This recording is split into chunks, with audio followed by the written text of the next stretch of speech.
She was attacked by what appears to be essentially a robot.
Not a hero, he's a criminal.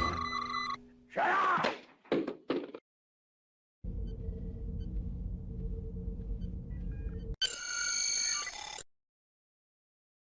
Hello, everybody. It's your buddy, Admiral Teague. How you doing? It's great to see you out there. And today I have a great privilege. I'm going to bring on someone whose work I admire and that I've been admiring from afar.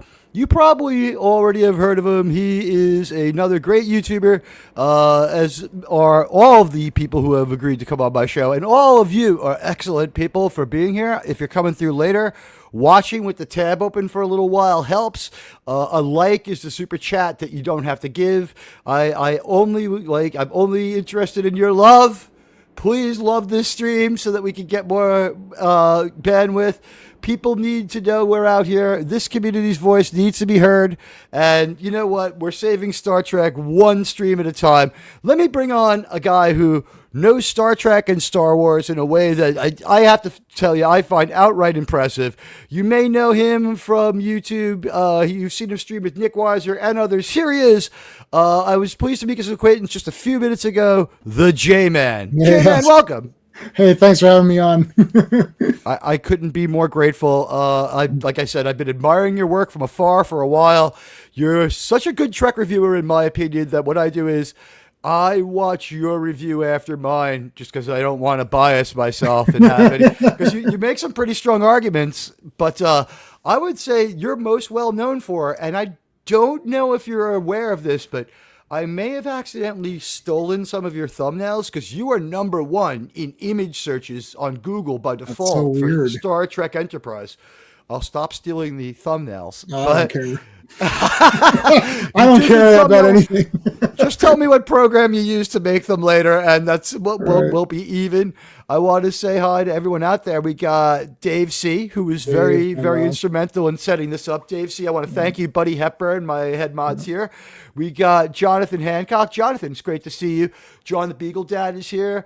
And that Admiral Teague guy who follows me around, F you, man, you're a weirdo. Admiral Teague is here, the Trek reviewer. It's good to see you, Ray Lucard. Good to see you, Ray Lucard. It's good to see FKHC 2005. And all of you guys, just do me a favor, tweet out that I'm live. We got, across the two of the three realms. We're not going to bother with X tonight.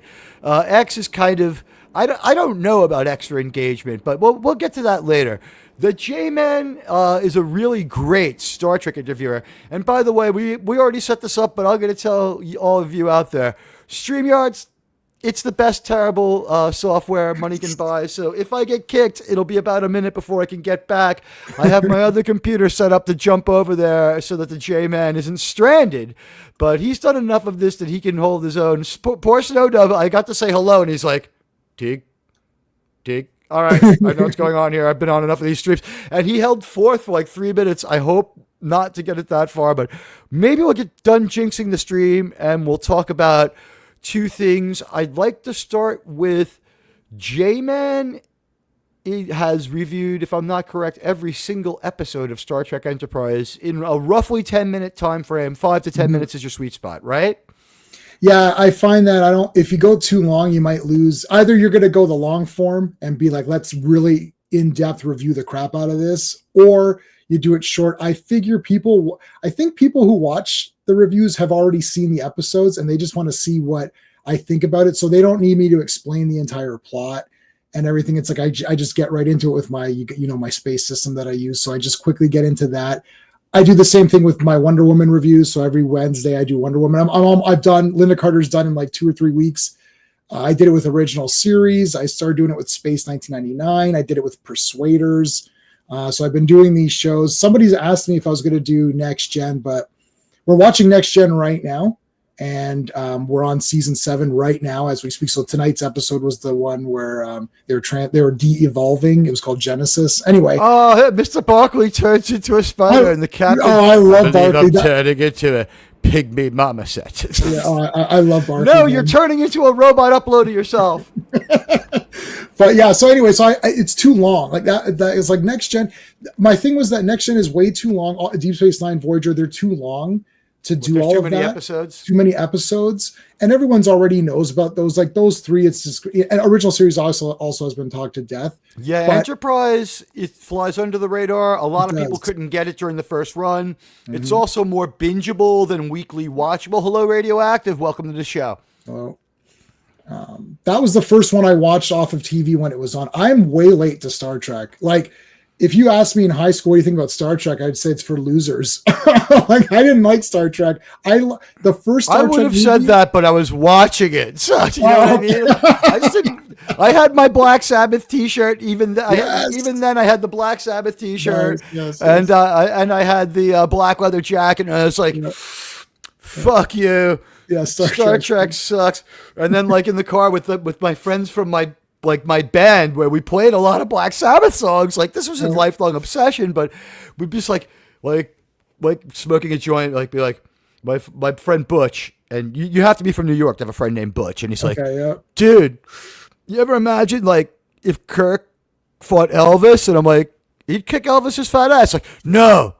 Movie Elvis. Oh shit. And I'm like, that fight would just go on forever, like an alternative factor. Yes. Yeah. Which Clobby hated but anyway, I didn't think it was I didn't hate it as much. But the concept is better than the execution on that one, perhaps. Yeah. But you know what's funny? You mentioned Black Sabbath, the first metal band, but the first real heavy metal band at least. But anyways, wow, I like you even more now. Yeah, that's a fact. I've already argued this with other people. But anyway, it's funny that like metal and like sci-fi and like kind of like comics and horror and role playing, it all kind of was together. Like it was almost like anything slightly this counterculture became one thing. Like I remember, like we didn't distinguish. You're right. Wasn't it weird? Like now it feels like everything is. Tell me you didn't listen to like Dio Sabbath while playing Dungeons and Dragons, right? I mean, Dio's like the greatest, like one of the top persons of all time. So like, I mean, that's well, with I think the Dio Sabbath. I love it. It's better when they went out as Heaven and Hell, but all their albums as Black Sabbath with Dio are really good. But when they went out as Heaven and Hell, they were a lot better. You know what? Let's put us in a more suitable environment for immortals such as ourselves. No, J-Man, only one of us leaves here alive with the prize. No, but it wasn't it weird? Like it all kind of meshed together, and now it feels like it's just like everything's its own little pocket thing now. Like you don't have this mix, right? Like, hello, Mr. House Party. Yeah, Mr. House Party 6 is the best. I love this. He was a big fan of Star Wars show. Acolyte. Oh, Acolyte. Oh, that was terrible. and meanwhile, you see the cast in like bikinis at the beach, and it's like, this show would have been the best if they just wore that.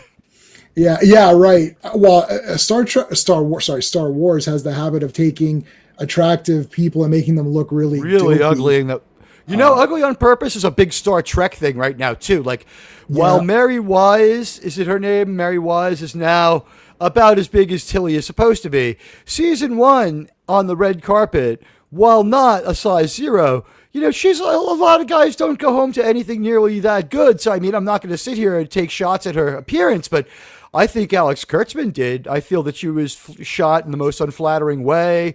They were trying to sexualize a woman in a way that was traditional to women with more traditional classic figures.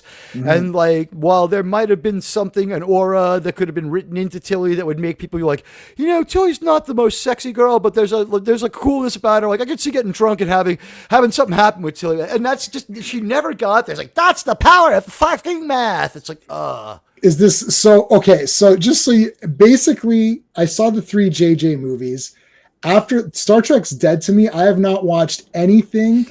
I don't know who you're talking about right now. She's the large red-haired woman who combs her hair with firecrackers? Okay. So is that strange? Is that Strange New World? That's Star Trek Discovery, and she'll be in Starfleet Academy. Okay. So I think I saw one episode of Discovery and thought it was awful. It's really awful. I saw one episode of Picard season 3 and 18 minutes of the second one, and it was awful. They ruined 7 of 9. They ruined Egypt. They ruined. She was ruined from the. You know, they couldn't figure out how to fit they couldn't sell a Jerry Ryan 7 of 9 show, so they grafted like a Picard cameo into every episode. In my opinion. There was one episode just for Picard, and then they just grafted a Picard cameo into every episode of this, because that show was so disjointed. It was their attempt at section like 31, in my opinion, because you had that stupid spy plot with the only person in the 24th century to have plastic sunglasses. The Federation security is being run by a Romulan in Picard season 1.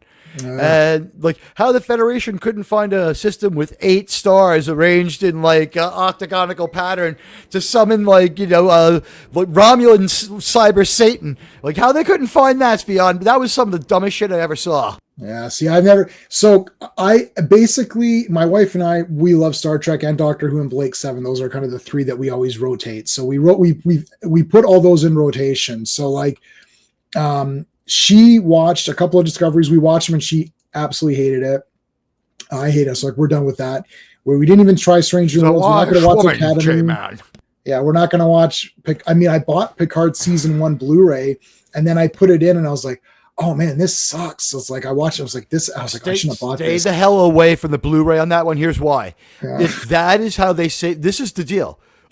This is my opinion, but I have some proof to back it up. I have enough to. This is what's been going on. Remember, like all those wonderful Eagle Moss models we used to have. Yes. Oh, I've got all the ships and the Deep Space Nine and all that. Yeah. Same here. I have a bunch of their ships, and of course they're gone now. Yeah. Someone else tried to honor their contract. They broke under the strain. What happened was they were forced to make every bit of new Star Trek merchandise that they were obligated to after the first running tanked. They're like, you don't get it. It was a year ago. No one bought any of it. And they're like, you need to run these now. What happened was they managed to put their own merch people out of business, and in bankruptcy, they bought them out. So when you buy the steel disc, what you're doing is you're buying it out of a bankruptcy sale where only Kurtzman and his people get money, because they've destroyed the people. Like, they made the steel book to try to save their company and see if they could sell something else. They're like, buy the rights to Nightmare on Elm Street 5 and put it out and see if we can make some money to offset these costs. Oh my God. And they're like, nope, you owe us a laser etched steel book. And they're like, you promised us Star Trek. And they're like, fuck you. We have lawyers. Because that's how Netflix got rid of them. Allegedly, remember, all Hollywood stuff goes to arbitration, so we never know firsthand what happened. But the story with Star Trek Discovery was they didn't go to court. They didn't go to arbitration right away. Netflix and Secret Hideout had a fight in public where Netflix said, this isn't Star Trek anyway. That's correct. Well, here's the thing, though. They said we paid for Star Trek. We didn't get Star Trek. We canceled on our first delivery. So what happens is, at that point, they went to arbitration, which is secret because the Star Trek people had to shut up because they were also getting sued for plagiarizing an independent video game maker, which is a disgrace for Star Trek writers. Something I'm sure, I don't know if you got into this game late, but like when I was like in like high school, I'm like, one day I'll be a good writer and I'll be able to write Star Trek. Right. They're making it again. I'll write Star Trek one day. And now, like, it's just like, I would never want to write this garbage. Well, Star Trek, and Face in the my problem head. is because even if you came up with something, it would be more coherent and it would be better than what they're coming up with. And the thing is, the writers now, I used to say this, is that it comes naturally. It's easy. It writes itself, but it only writes itself if you're a fan and understand the property. So it doesn't write itself for people who don't care about Star Trek. They just show up. It's like, write something like, well, I'm going to write X, Y, and Z because these are my beliefs and this is what I think Star Trek should represent. It's like, yeah, but that's not Star Trek. And where is this taking place? Like if this is taking place on Earth or in Starfleet, like people in Starfleet, I've watched all of the shows and even the films, those the Michael Bay, or not Michael Bay, what's the guy's JJ films. Like guys are fighting amongst themselves within the ship, and I'm like, that doesn't happen. Like the people in Starfleet are competent humans that are working together. Like we don't have fights in our office that I work in my day job. So clearly we wouldn't have interpersonal fighting on the ship unless there's some sort of alien thing or something. So it's just fake drama because they can't come up with a concept. Like Star Trek is, you got to come up with a concept, a problem where you have 7 or 8 competent people who are all smart at their jobs, where they have to come together to solve this problem, fighting amongst themselves. Like you don't see Worf and Beverly Crusher like yelling and screaming at each other like morons. Like, F you, get out of my city. Like there's no tension drama. in Star Trek is, this is the way to save us. Nope, I'm pretty sure this is the way to save us. It's like, we have about 5 minutes to figure this out. Let's be adults about this. And that's like, wow, look at these people. Here's a question. I think that all Star Trek stories have to have these 3 things or they're not Star Trek. You ready? Yeah. Friendship, loyalty, yes. and sacrifice. Yeah, sure. All those are good. There's no Star Trek without that.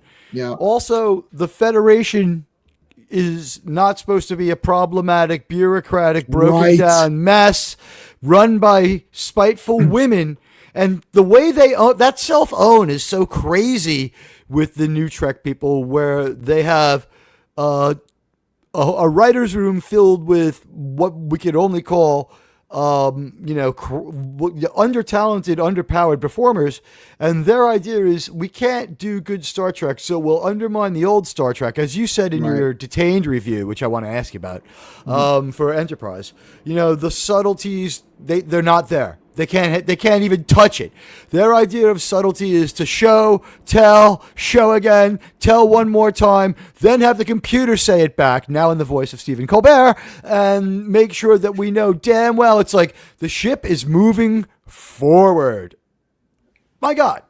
Like, yeah, we got it. Yeah, the thing is that they're writing it from a writer's perspective, not from thinking of what the characters would say and do. If you come up with a character, Star Trek's hard to write. You know why? Because you got 7 people. You got a doctor, an engineer, a captain, a first officer, a security guy, whatever you've got. And you have to know each position very well in order to figure out, A, what they would do in their profession. Like, what would a doctor say? What would a counselor say? What would a tactician say? But not only that, you have to take into account that person's character. So it's not just what would the security officer say? What would the security officer say if it's Worf, who is a Klingon? What would he say and how would he behave? That's difficult. That's why you usually have a few people who help you out. And instead of doing that and researching these positions, what they do is they just have a global thing where it's like, well, everyone thinks this because the writer thinks this is the right thing to do. I noticed this problem in later episodes, even of the Orville, which I did like in the very beginnings. In the last season, it became group thinking, where everyone on the ship has the concept, the same idea that the writer is trying to promote as their idea. Speaking in one voice, so to speak. Speaking in one voice. It's like, doesn't anyone say, no, I don't think that's right? Like, see, Worf is always going to go for the aggressive. I'm talking about Next Gen because that's like what I'm watching now. Worf is always going to go for the aggressive action. Like, what do you think we should do? I think we should do this. You got your voice of reason, who's Data, who can kind of be like, well, let me give you all the sides of this equation, and it's like everyone's got their thing. And it's not like that. These newer ones, they all sort of just echo each other. As you're saying, it's like, oh, I'm doing this. Yeah. And this and this. And everyone's got to say a line to justify their character, but they're non-characters. Like, yeah. And they're non-stories too, because as here's the thing, I don't really like to watch the new Star Trek. However, my community has an interest in me reporting on it. Right. And I love my community. They're the most supportive community in the world, but they also like to see Admiral like in one of his like to give you an idea, it's like they sent me to see Snow White, J-Man. I didn't They sent me to see Snow White at all. Like, I don't even care if it's good or bad. Like, even if it was good, like, let's say you said it was great, I'm like, well, I'm not watching it anyway, so whatever. It was the idea was they wanted my perspective on it because the stream that I did about how I was so sick of hearing about it probably led to it. And then like when someone drops that kind of a super, like the movie's ticket price on you in a super chat, and you're like, I'll carve like an extra 90 minutes plus this stupid movie's 74-minute running time out of my day. And it was great to go see it. Like, I was like, I'm here as a professional paid critic. That's cool. This is for real. And like, it was the worst movie. Like, part of it was you must go see it on an opening day, the first possible show. So I did. And man, the woman with the target audience left. The woman with the kid was fidgeting. It didn't care about the movie. The kid was like 6. Right. Did not give a shit about the song about communism that starts the fucking movie.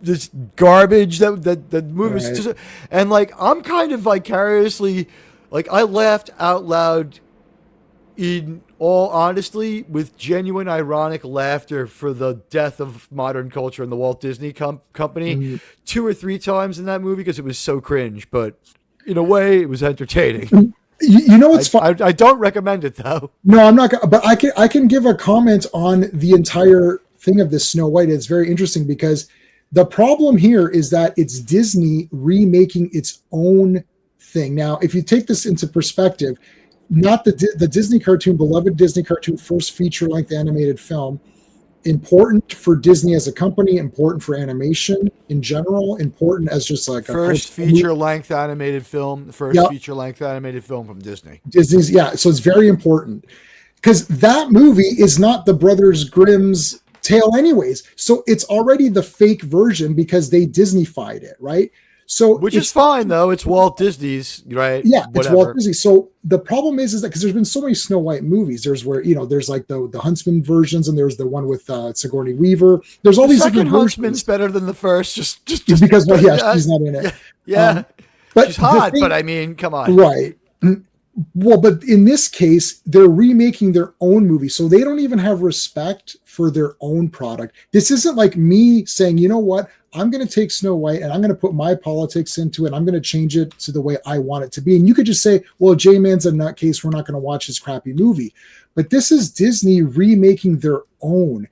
How do you not have respect for your own movie? You know what they should have just done? Taken the movie, put it on 4K, right? Released it back in theaters, and I guarantee you would have made more money anyways because they would release that. Kids are visual. Kids don't care about the story. If I have nieces and nephews of different ages, and they love looking at the cartoons. If you put in Little Mermaid, Little Mermaid, the newer one, looks very drab. This trying to make it real, it doesn't look good. It doesn't look engaging. Kids like the colors of that movie, and they get involved because each character is a unique color. And it seems like they come to life that way. My niece is like the girliest girly girl of all time. Loves her stupid princesses and crowns and all that. You put in Little Mermaid, loved it. Like put in the live action one. She's bored. If she's 7, she's bored in about 1 minute. It's like it's made for a 30-year-old child, right? And it's not interesting. No, it's just a fail. So to bring this back to Star Trek on topic. The JJ products were like, let's bring in this new audience. Here's the problem.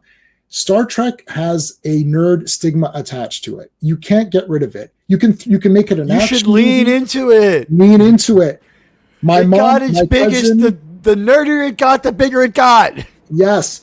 The thing is that you can't get a new audience because my cousin, who thinks Star Trek's nerdy, she doesn't like Lord of the Rings, she doesn't like hobbits and dwarves and all. She thinks all that stuff is boring and stupid. She's not going to go watch Star Trek, even if you tell her, no. This one's way more action-packed. There's way more drama with the characters. There's Spock and Kirk are at each other's throats. We've got 6 trans Vulcans. You can't mix this. You can't miss this. It's not going to.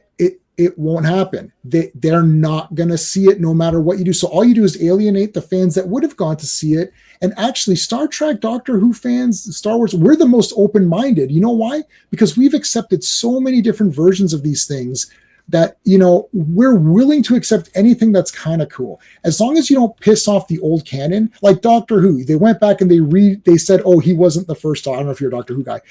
They said he wasn't a little bit. So they retconned it to say the first Doctor wasn't the first Doctor. There was all these other doctors, and one of them was this, black woman or something. And I'm like, well, what does this accomplish? It doesn't serve the story, and it just pisses off fans. And it makes the original creators, you're offending the product. You're destroying the original product. You're making fun of your own thing. So I don't understand. This is my problem with even Star Trek. It's not Star Trek. Who's it made for? You're watching it just to do reviews and because your audience wants to see you basically like say it sucks, right? you're watching it to say it sucks because it's not going to be good.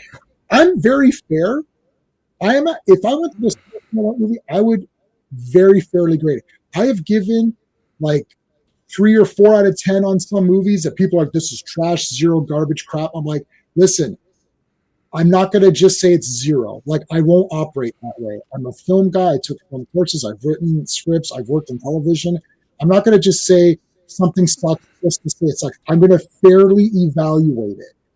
And if I could get to a 4 or 5 out of 10, that's my score. 4, it might be a 4. And I know. Yeah, you've stood by all of your takes, which it brings us to Enterprise. So before we get into a specific episode, which is Detained, where we're not far apart, but we have certain intrinsic Star Trek differences about this one. So I can't. You'll have to remind me. My memory is Detained is the one with Dean Stockwell. Okay, Dean Stockwell. That's the one with with Colonel Grat, and they're detained with Mr. Mayweather. So I would before we get into that, I just want to say season 1. We get this show, Enterprise. It's been a few months without Star Trek on TV, I guess. Where maybe actually we take a summer off, and that comes right off the assembly line after the end of Voyager, right? So we get Enterprise, and Broken Bow does pretty well, and actually is pretty good. Season 1 does good, and then I think it was more the CW than Enterprise that affects it, but they start to flail and struggle a bit in seasons 2, and season 3 was a strange decision. Vengeance Trek was weird, but I'll ask you, you tell us, in your own words, about this Enterprise show, what you feel about it as a prequel, whether you accept it as legitimate Star Trek. Were you okay with it right away? Did the theme song tank the show? All that stuff. Just tell us. All right. So by the time the Enterprise started, this is the first one I watched off of television. Sat down and watched the first episode. Prior to that, I had to try to backtrack and find stuff. I had watched all of Deep Space Nine, watched all of Voyager, watched all of Enterprise, Next Gen, and original series. What was your favorite going in? Well, Deep Space Nine is where I started watching Star Trek proper in repeats with Deep Space Nine season 7. That's the first thing that I started. Wow! So I love Esri. I thought Esri was so awesome. Yeah, she is, and she's from Toronto also. So and then I was like, Jed Z. I was like, well, she's good too, but I'm like, I kind of like Esri better. Anyway, so that's how I watch it. So I sat down for Enterprise. I thought the song was a bit weird, but I kind of liked it. Like by second week, I liked the song. I thought seasons 1 and 2 were bloody awesome. I loved them. I just thought they were so great. Felt like real Star Trek. I don't like that it's a prequel because I hate prequels. I don't care what, except for Temple. That was pretty new in that. Prequel I like. Yeah, so, I love Temple of Doom. That's my favorite Indiana Jones movie. Mine and I can defend that one. Wow. Okay, we'll talk about that later. Wow. Look at that Temple of Doom. I got the bridge scene right there. I got the statue of the bridge right there. So we could talk more about Indiana Jones, but Okay. we can talk about Indiana Jones all day. If only you spoke Jovito, J Man. Awesome. As we see, what was once briefly yours is now mine. Yeah, mine. Yeah. Well, Raiders and Temple are both 10 out of 10. So Yes. I wish they would have stuck with keeping Belloc at least in the beginning. He didn't have to be the villain. People's confusion would have gotten fixed. I spin a headline, say something. It's like, I'm going to the Amazon next year to chase down this guy. Right. Forrestal owes me money. He's good. He's pretty good. He's pretty. All right. So, okay. Enterprise. So yeah, I thought the song was great. I'm not a fan of prequels, so I don't like that because right away you have to explain the Klingons. Why do they look different? So they explained it, but it's a bit weird. So all that stuff is kind of weird. However, I got into the characters. I thought they're all good, and I loved all the stories. Season 3 stories are amazing. Yeah. So I accept it. The real Star Trek to me is original series. Enterprise, except for the very, very last episode, which is like horrendous. Oh god, I don't count that as Jonathan Frakes just fucking something up. Is not. We've seen what he's all about. He's about making money and creating chaos at the expense of the fans. And let's face it, he only directed like a 1/3 good movie once. I mean, all of his movies are terrible. Generations is I mean, the only good part about Generations is William Shatner. Yeah, Shatner's awesome. I saw Generations. I saw it in the theater. That was the first one I saw in the theater. So I kind of like it. I don't hate any of them, except for the last episode. I hate Nemesis and Insurrection. I can say that. I walked out of Insurrection and never went to see Nemesis. Someone gave me the DVD. Oh my god. Well, I don't mind Insurrection. It was terrible. Oh, but I gotta watch. I'm going to watching F. Murray Abraham. What was going through my head was, F. Murray Abraham. F him. No, I like F. Murray Abraham. He killed Mozart or whatever, right? So anyway, yeah. So I liked season 3. The Zinni stuff is neat and everything, but it was way too long with this whole thing. There's a lot of different kind of Zindi too. Yeah, and I don't mind having the 5 different or whatever it was. They could have just made that a 5-parter. You introduce each member. And that's it, right? Like JT Kirk right now is like, I love the J-Man. I love the J-Man. He's said that so many times, and it should have just been its own movie. Yeah, it could have just been its own little thing. And then season 4 is awesome because then you've got a lot of 2-parters, and there's only 12 stories or 11 stories in 25 episodes. It's basically, I'm looking at I've got the Wikipedia open to help me remember. But yeah, so it's like, they kind of put a lot of them as like two-parter chunks, which was fine. I just think Enterprise, I didn't know. I think the first 2 seasons were solid. And then I think people were kind of like, oh, I don't like this as much because a lot of people I talked to said it got better. And in my opinion, it got worse, except season 4 kind of picked it back up. However, I don't hate it. But my wife is sort of like season 3 is out of the rotation. She's like, we're just going to do seasons 1, 2, and 4. For our next Enterprise run, because we've only seen that a couple of times through. Deep Space Nine I've seen 6 or 7 through, and Voyager same. And I'm not there with the amount of views yet. Yeah, I think for Next Gen I've seen about 4 or 5 times. I think this might be my 5th time through. They killed your favorite character, Tasha. Oh. She was kind of, the problem is I think here's another thing people say. Denise Crosby was right. Denise Crosby was right when she said to the people, they're like, there's just too many characters, you're not gonna be able to develop us all. And like someone was good. I mean, we would have preferred Marina Sirtis, especially with her subsequent behavior, be the one written off the show, but she was at least thinking about the fans. I give her credit for that one. But you know what? Let's ask Denise. Denise, what do you think? Data. I'm only going to tell you this just once. It never happened. To Data. I don't know what to tell you, man. She's on the bridge, just like she's always here. Well, Worf is a much better security guy. I mean, it's clearly that's a way better position. I think I still like I love the first 2 seasons. If I was to review Next Generation, every episode's going to get like an 8, 9, or 10. Like, I cannot think of a crappy one in my opinion. Even Sub Rosa, which everyone thinks is terrible. I'm like, it's the guy from Monster Squad. It's Dracula from Monster Squad seducing. But I think that's season 7. That's season 7 of Yeah. So, but I'm saying first 2 seasons, people say, oh, they aren't that good. I thought they were awesome. I don't know. Same thing with Star Trek, the motion picture, and same thing with Star Trek 5. I never saw the motion picture for the longest time. The motion picture to me is a 10 out of 10 masterpiece. I think it's one of the best science fiction films. And I love it. The completed version is so much better than the any other director's cut. You have to see the one that shows the cloud peeling away from the V'ger ship. Seeing the V'ger ship provided so much more fucking context. J-Man, I saw this movie as a little kid with my uncle, and like, it was amazing to see them back again. I was absolutely confused. I'm like, why did they steal the uniforms from the Moonbase Alpha people? You know, and so I love Space Night. At least the first season of Space 1999, I love. It's watchable. We could talk about how, especially with the Ian McShane episode, how first of all, like, the guy's a big wheel at the high table, and no one mentions this in Space 1999. It's like they don't know who this man is. But also, like, the fact that they expected us, the audience, to understand that he had become possessed by an alien by purple, then blue, and then green lights being shone in his face and some strange music playing with no other context. No one ever tried to extract his blood and said to, like, I like, we both hate show don't tell, but someone had to be like, Commander Koenig, he's no longer a human, because it's just like, wait, what the fuck is going on? And his girlfriend's like, you seem like you're different, and he's like, yeah. And then when they shoot him with their phasers at the end, it's like their phasers are the most horrible, horrible, horrible phasers ever made.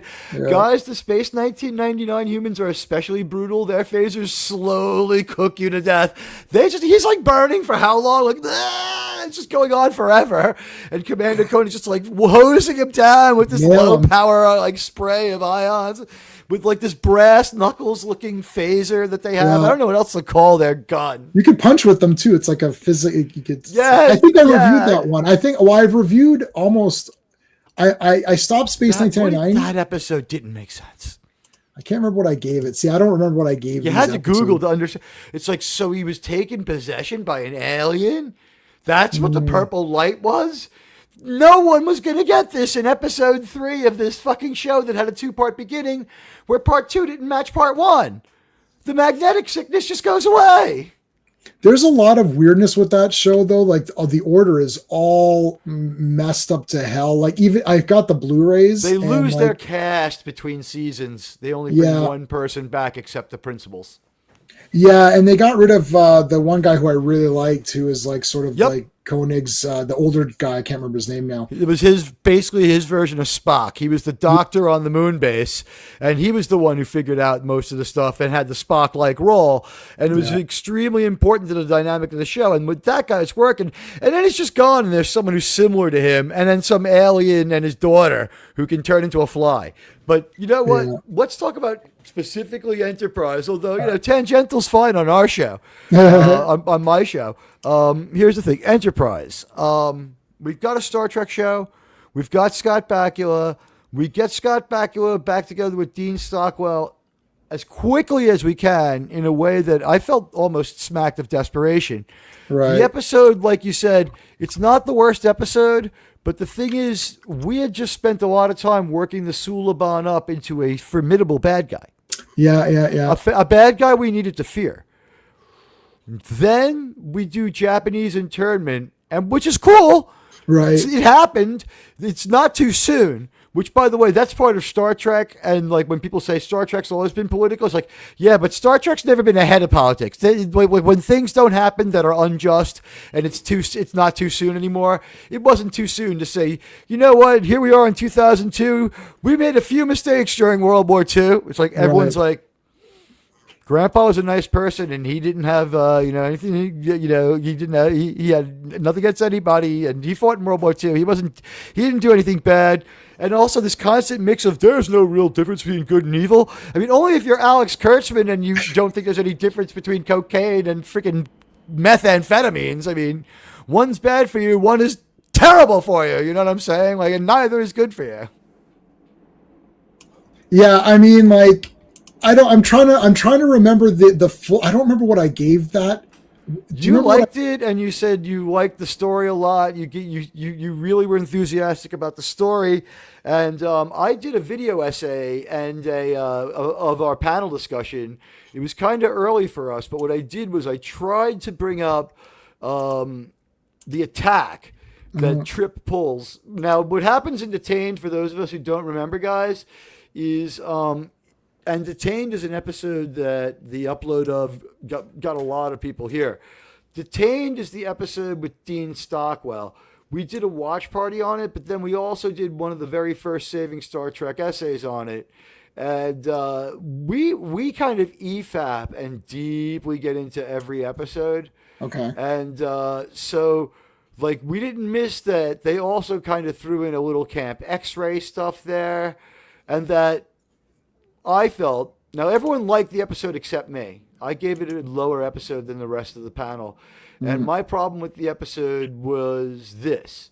In the episode Detained, first of all, the fact that Mr. Mayweather, and I call him Mr. Gayweather, but if you call him that too much, you get in trouble. So the channel kind of loves this. We call him Mr. Prideweather so that we don't get in trouble. So it kind of becomes obvious in Detained that Mr. Prideweather can't act at all. I like him. He's good, isn't he? I like him. Also, it becomes apparent that the writers are afraid to have a black man in chains getting beat up. So they're afraid of that image. And Mr. Prideweather, like, his personality implodes. And they show him to be, one, a terrible actor, but two, the thing is, he was just a cookie cutter cutout, in my opinion. And I agree with my co-host Sean on this one. Hey, Critically Thinking and Drinking, it's good to see you. And hello, I threw this one on X just to bring in as many people as possible. I like to tease a little bit of the show on X. It's it's really good for engagement. It's good to see Critically Thinking and Drinking, who is a great X follow. But here's my problem with the episode. I think they made a mistake with Mr. Prideweather having a personality that was way too close to Captain Archer's. He was too much of a Boy Scout. The only thing that we got for personality was he didn't like the bad food too much. Now, while relatable, he even had a hard time selling that. Scott Bakula is like face deep in that bad gruel finding the radio transmitter. Is able to talk to DePaul. They're gonna use this new piece of tech called the transporter. No one's too happy about what happened last time with the transporter, where they transported someone up in a windstorm. That worked out poorly. They're gonna transport. They use the transporter to transport down a communications device and a homing beacon. Archer figures out enough of it. And it seems like Archer's thing is to antagonize all aliens into thinking Earthmen are stupid and vengeful and love pain when they capture him, because they're beating him up and he goads them on. And this is a consistent Archer trait. Let's address that micro part of the story for a moment. Do you think that Archer's first contact protocol is to scare the aliens with madman theory to a degree if they don't accept the hand of friendship? I mean, why not? It's like, it could work. It's a deterrent. It's like, okay, we better not mess with these Earth guys. They don't care. It's like they're weird. They don't feel pain, or they don't care about the pain. Or Shran is freaked out by it. Yeah. Oh man, Shran is awesome. Jeffrey Combs is awesome. We get a lot less Shran than I thought when I rewatched this. Yeah, well, he was supposed to be in season 5 as a main cast member. I view all season 5 rumors as pitches that didn't get beyond that point, because they came in with like 40 pitches, knowing that like 25 would be shot down, and that's how they made television back then. They're like, well, we cut from the bottom. Too bad that really expensive one that was good has to be dumbed down a little bit. We have to see most of it on a tactical display, but we got what we wanted. That's how it's made. People can get 23 episodes, and we can step aside and do comedy just once, because there's a bunch, instead of like with New Trek 6 times out of 10. You know, what's your genre when you're off genre 6 of 10 episodes, but let us speak no more of that. And by the way, please follow Critically Thinking and Drinking if you are watching on X. And if you are on X, share this stream and like it. Help it get some traction. And everywhere across the 9 realms, let people know we're alive. It's good to see everyone on Rumble, too. So sorry to distract with the call to action there, Che, man. But in Detained, tell me a little bit about Archer's first contact and what it was like seeing him with Dean Stockwell and whether that affected your grade. Well, I didn't really watch Quantum Leap that much. I was kind of aware of it, and that's it. I wasn't really into it. So I was like, oh, Dean Stockwell, that's cool to have him on there just because that's like a fun thing. And then after that, it just didn't play a factor. I remember, I'm looking at it now. I'm looking at some of the images out of it, with the kids and stuff like that. I mean, like, the problem is this is one of the problems with the prequels, which you have to kind of have excuses as to why things never happen or never get mentioned later. So how do you do that? Do you make the captain, as you're saying, well, maybe he's really like not great at this first contact thing, so that's why we don't hear about these guys in Kirk's time or whatever? Or is it that, they do make the excuse saying, well, maybe there's going to be a set of rules to govern. We consider the mention of Archer's world to be tangential, but you're right. I mean, there was some consideration, and I think there was beta canon as well as a tech manual that referenced the Captain Archer. So, like, there was some familiarity. Right. Like, I had heard the name before when I heard that was who the captain was going to be. I just felt like maybe he had been pulled forward. Mm-hmm. Yeah, I don't. Yeah, see, I don't. I don't know. I don't play any, like, I have some of the novels, but I've never read anything. I've never really ventured outside of just what the show is. I do have the Star Trek encyclopedia, but I never read through all of it. He was only mentioned, like, and in an archaic sense. It's like the original Captain Archer, and right. It's like we were looking at the ship's log. This one goes all the way back to Archer. It's like, something like that. Right. Okay. Yeah. So it's like, it does that fit? And in also, the timeline? Archer's world is in like, TNG and TOS. So. Right. So it's hard to, like, this is why I don't like doing the prequels, because you end up with all of these logistical problems, which the Star Trek nerds are going to point out very quickly and be like, hey, wait a minute, that's weird or whatever. Right. Like, but that's fun now compared to watching new Star Trek. Well, apparently now I haven't seen any of the Strange New Worlds.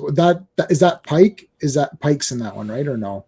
It's a really poor interpretation of the Cage it is with Pike. Okay. Pike is in it, but it's not. It's Pike, but not as we know it. Right. Okay. Yeah. Well, this is all fake Star Trek to me, anyways.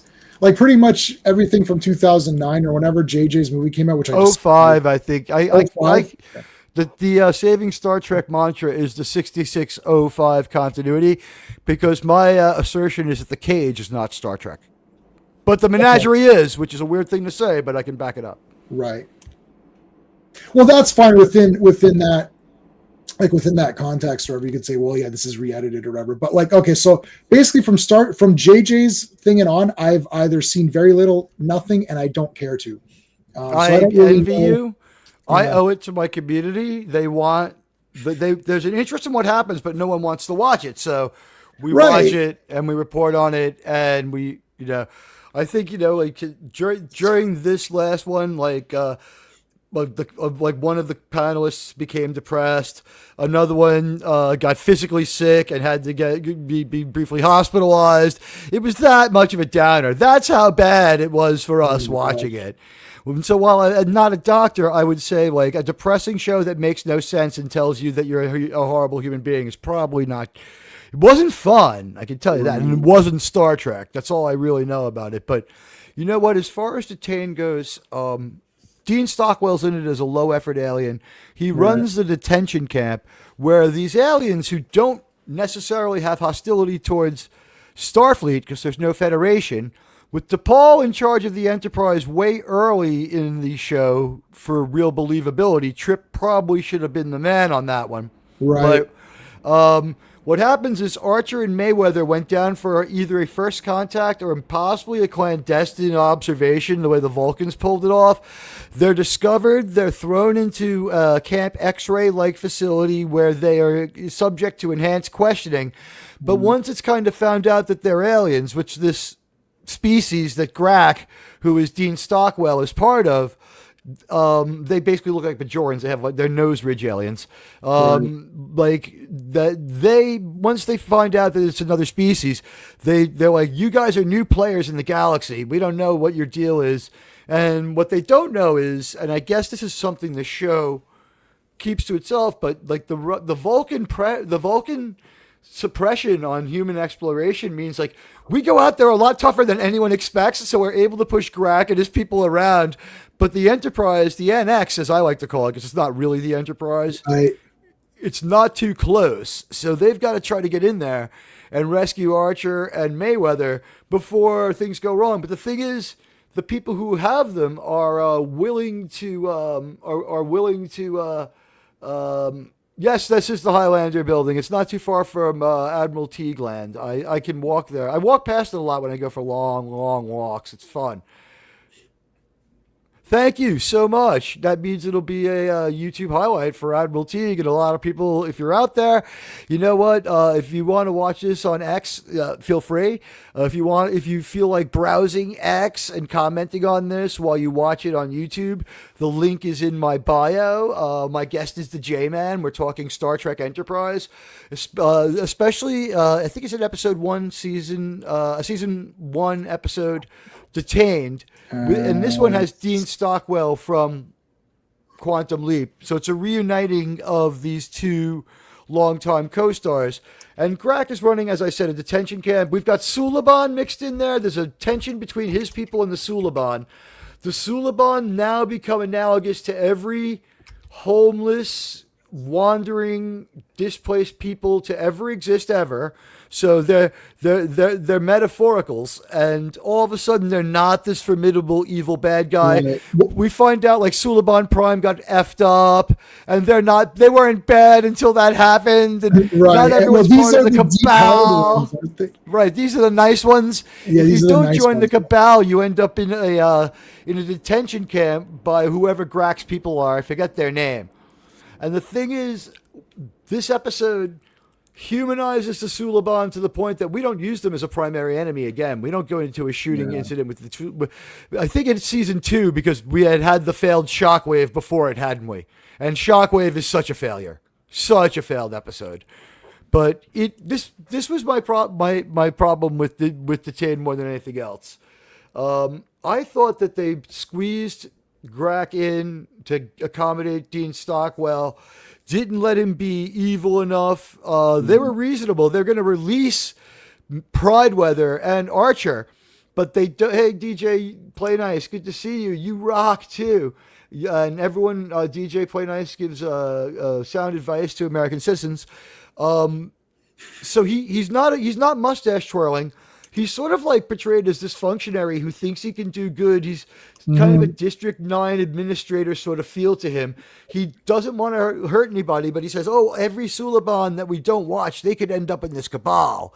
And it could be really bad for us, the people who are, sort of, trying to keep order in our little solar system or whatever. We never get a true power read on them. All we know is the NX can fuck up their ships easy.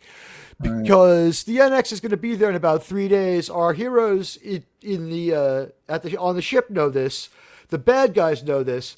Prideweather and Archer, they don't know. I think they're even told the NX was destroyed, like navigating poorly. Then they flew into our sun for some reason. Whatever they tell them, they're playing mind games with them in every single bad thing. And then, like Archer and DePaul, unbeknownst to our heroes, most of this time are Trip Tucker and DePaul are, unbeknownst to most people at this point, communicating with Grack about trying to get Prideweather and Archer released. And it's going to happen. He's like, we can't let them just walk right out of here. We have a political system to run and a justice system. So while I'm inclined to believe that they'll be fine, and by the way, we got them the best public advocate, the best. They just have to go to their immigration hearing or whatever. They have to go see Space Ice, and we'll work it out. And like when he tunes out, to Paul and Tripper sort of like side-eyeing each other about how they're not too sure. And then we switch back to our point of view of Archer and Prideweather, and we see that they're getting beat up. and they're getting asked a lot of questions, and people want to know if there's any other Earth ships. And are you guys coming in as colonizers? Are you coming in force? And what's your relationship to the Suliban Cabal? You say you don't like them, but they have like time travel stuff from the future that's dumb as hell, and other stuff that's dumb as hell. And we just want to know. How much did you know? When did you know it? And by the way, everything you tell us, we don't believe you.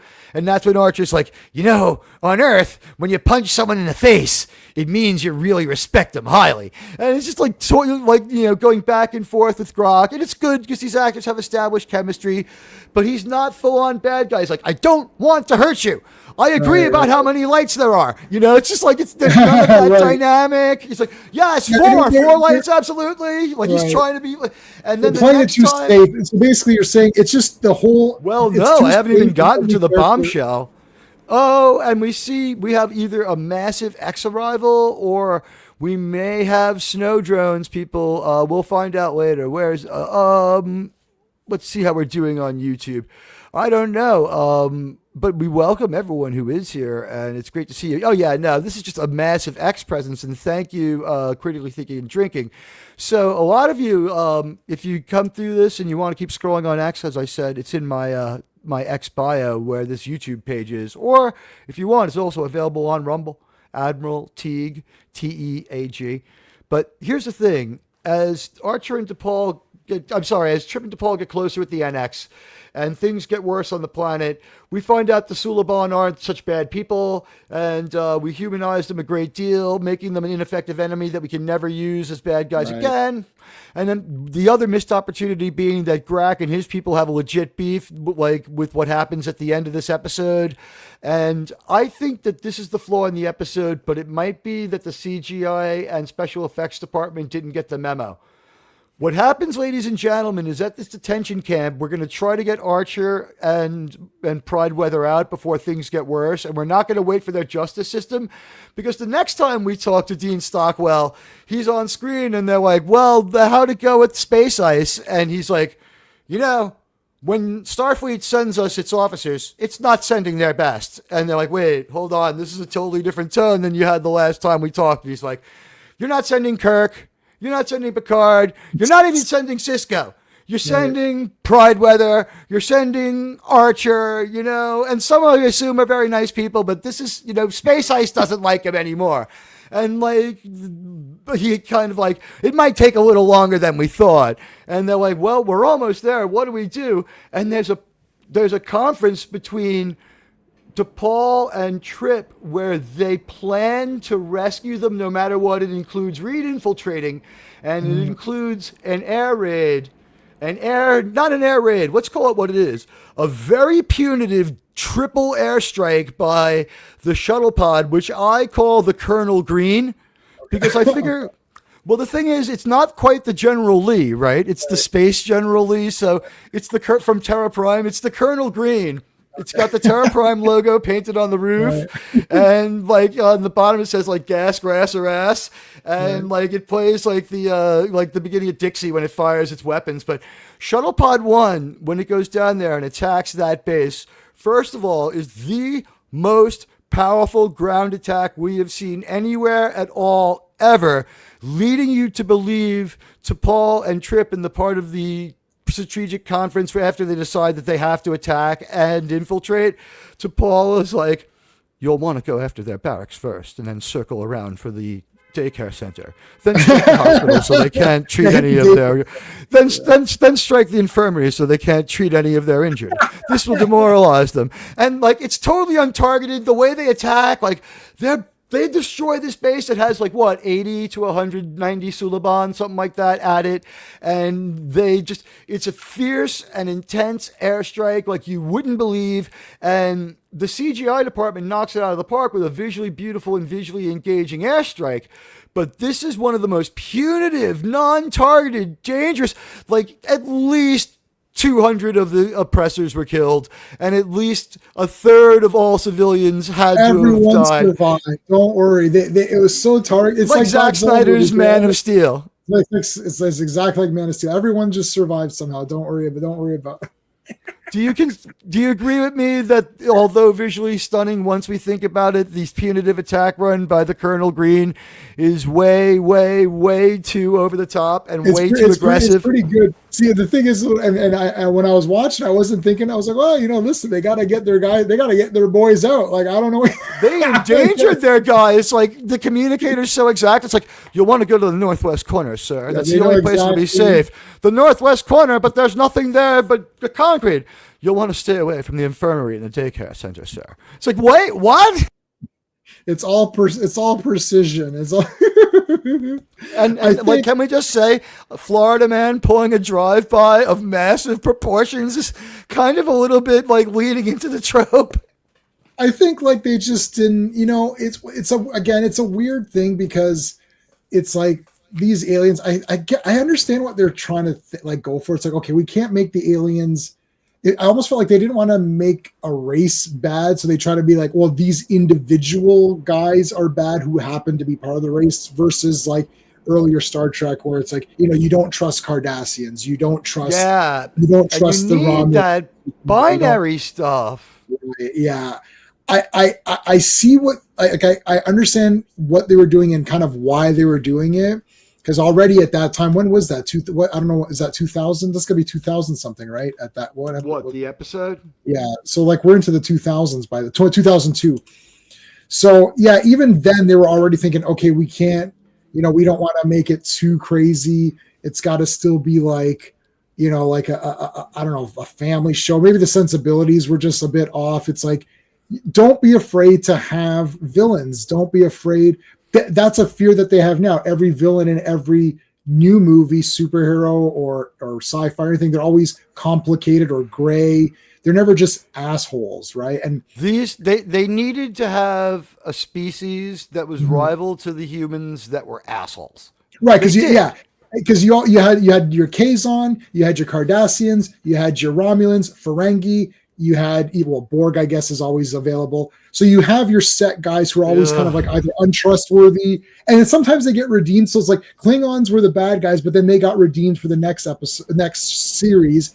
And then because they swapped traits with the Romulans. Yeah, the Romulans became the thing, and then Ferengi were kind of the untrustworthy, funnier, not as threatening, but kind of. And then they got redeemed because then you got to see more of them in Deep Space Nine, and then they got the stupid political correctness blowback for the way the people of the time interpreted the Ferengi, which was a shame. But then again, the Ferengi might have needed to go back for one more rewrite because they come back in Deep Space Nine and they are fantastic. So just to wrap this one up before I ask you about our other topic, which I actually have a couple of pictures for, as far as the episode Detained, I think that it's a bad episode, one, because it shows an untargeted, unfederation-like, overly punitive, very, very militaristically evil, civilian-oriented, Vietnam-level air strike. Right. I will give you that one. I will give you that. In hindsight, and you telling me they screwed up with the spectacle. It's too spectacular. There's so much They blow the guard tower down. Like, this was a high casualty attack. Right. They beamed them all up before they blew up. I don't know. The multiple weapons on that shuttlecraft are cannon breaking too. It's just like, oh my God, why not have dozens of these and launch them? It's like all of a sudden you've got BSG level fighter attack. Right, These were at least as dangerous as a heavily armed colonial raptor. Right. Well, listen, don't mess with the feds. Don't mess with the Federation. And don't mess with space ice. So you are willing to assess this one down? I will give you that was you talking about it now. It's like, yes, I think that's valid, right? Oh yeah, for sure. Good story, bad Star Trek. Yeah, I like the story. Yeah, I like the story. I still like the characters, Archer and Mayweather. And yeah, that was perhaps not good, but see, again, you've got this whole thing of like, it's a prequel, so this is I don't believe this argument for Man of Steel because I don't like Man of Steel, but the fake argument of Man of Steel is he's not Man after my own heart. We'll have a whole stream about that one if you do. Well, I don't like any Superman movie except for the Christopher Reeve ones, and I'm wearing Superman 3 today just to show you how awesome that movie is. But anyway, I love Superman 3 and 4, so I don't care what anyone says. I am Iron Man. Yeah, Iron Man. Yeah, so that was that. I don't like Returns, this new one, or Man of Steel. I don't like any of them. I like they're all. Which one's the least bad? Returns. Oh, man. Oh God, I It's guess. bad, but I mean, they try to make him Superman. Yeah, he's not a murderer, and he's not a complete tool who needs to be rescued. Remember that? Yeah, it's scene a in the little music? bit of an excuse for not helping out for a while because he's out of it too.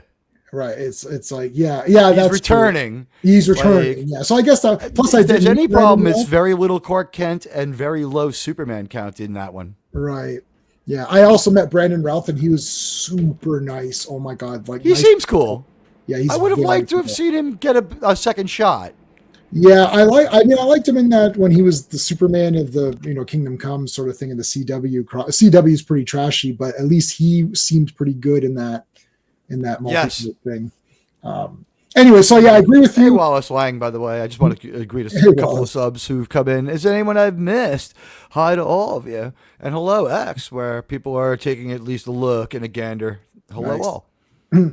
Yeah, so I'll agree with you on that, and I do think I think this whole prequel thing, any of these bad things that are going on, it's all this prequel crap where it's like, well, they haven't established that you don't just blow the shit out of guys. It's like, again, it's a bullshit excuse. I'll give it to you that that's a fake excuse, but I can make it my headcanon and say, well, it's to Paul or whatever. They're just going in guns blazing. I mean, they should. It is bad Star Trek in the grand scheme of Star Trek, but I don't think it was a bad episode in that sense. So maybe whatever I gave it, take a point down or whatever, and say that was a bit too. But I did say this, and I remember saying these in my reviews. I'm a bit of a shill because I love the characters. I'm a Christopher Reeve shill, which means that he can do no wrong. Like, if someone's going to come at me with points on why Superman 4 isn't good, I could be like, well, Christopher Reeve is Superman, so I don't care. So a lot of that goes to character, right? So it's like, if I like the characters, I can excuse a poor story, which this one was a poor Star Trek story. There you go. Do they suffer from a lack of doing sci-fi on Star Trek Enterprise? Yeah, maybe. I don't know what it like. The thing, I don't know what it is. I think science fiction and Star Trek everyone is thinking that Star Wars, which is really fantasy, which is going to be our next topic. Star Wars is fantasy. It's not really science fiction. And I think sometimes when you blur those lines, it gets muddled and you don't know what to do. And modern writers who aren't super nerds, like we talked about Philip K. Dick earlier, or Asimov, or what's his name? 2001. What the hell's the guy's? Arthur C. Clarke. Arthur C. Clarke, right? So these guys, like, if you're not super familiar with that and you're just writing this and being like, oh, this is a cool thing to have happen. Oh yeah, they come in and they shoot, and you're not really thinking. It's like, hold on a second, as you're thinking, like, a lot of people are getting wasted here. Does that sound like the right course of action? Or can you figure out and write something else? And a lot of times people said this for Man of Steel. Oh, he snapped his neck. Well, what choice did he have? Well, my response is to this episode of Star Trek and to Man of Steel is, you're the writer. You can write whatever you want. Write it in such a way that Superman has other options. Or maybe you're on mute. You're muted. I didn't. Yeah, thank you. Use some of that damn heat vision that's so effective for you, and take Zod down that way for a little while. Like, it's worked over and over. Like, what if he puts his hand over his, like, oh, his hand will get burned? Yeah, but Superman doesn't want people to get killed. But in Star Trek, same thing. It's like, you can write. You're the writer. You can write whatever you want to write. Like, so this blaming it on a story that you wrote when you control it is fake. So, that said, I'll give you that was a little bit crazy. George Reeves is good too. Wallace is just saying George Reeves just as a random. George Reeves is awesome. He's awesome. I like the George Reeves stuff. I grew up watching it here in New York. It was syndicated locally. It came on after you came home from grammar school as a kid. You could watch like 60s Spider-Man cartoon.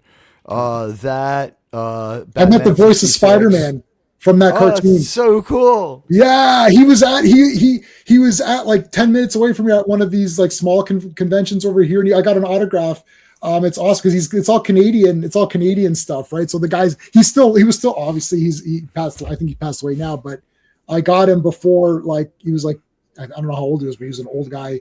So I got him before he passed away. So that's great. But I want to change topic now Yeah. to Star Wars. Star Wars. And you've seen me lurking in these streams where I have expressed a great admiration for the comics, but you do the original Star Wars comics. Go ahead and explain to people what I mean. Okay, so well, actually, we started off with the strips. So there was a bunch of newspaper strips. I remember those. Yeah, so we started. So usually, what I do for my channel, if we're covering something, we go to the very, very first thing. So we're currently doing Fantastic Four and Avengers. We started with Fantastic Four 1. People always say, "Well, if I'm going to get to Star Wars comics, where should I start?" I said, "How about you start with the first thing that ever came out? Like that's it, right?" RR dropped the super chat. I don't know if you want to. That's our buddy. Buddy, RRTNZ with $10 from New Zealand super chat. I'm at work, so I can't join you. J-Man is the best. Well, he's not quite Chuck Norris, but he is pretty great. If you like great comics and sci-fi content, check out his channel. Live long and prosper. You know what? Leave it to a great pillar and cornerstone of the community and someone who enables me to have a larger platform. It's RRTNZ. He supports so many of us. And you know what? He's a discriminating fan, so it's always really an honor to have him in the chat. And thank you, my friend. This will go into the video I'm making, and if we have time, we'll double back and I'll ask. Well, we'll get a yes or no now, but I'll ask J-Man if he thinks that season 3 of Enterprise is Star Blazers, because I think it is. Okay. But there are the Star Wars comics of Marvel of the 70s come after the newspaper strips, where I remember those comic strips are canonical. Yeah, so it's a bit weird. So you got your newspaper strips, which were kind of just all over the place, right? But the bounty hunter on Ord Mantell is shown in those strips score. So that whole entire, because remember he says, they own anything that you create under their license. That's one of George Lucas's things. He's like, you can make a comic book of Star Wars, but if you make an interesting character, well, it's just fucking mine. Right. Yeah. Listen, but that's DC's policy. That's Marvel's policy. That's fine. I approve of that policy. He made the world. Exactly. So anyway, so then after that, you go into the Marvel comics. Now, so far on my channel, I've only covered up to issue 26, and I've never read them before. So what happened is that we were talking about Star Wars. Clearly, Star Wars is in a very rough spot.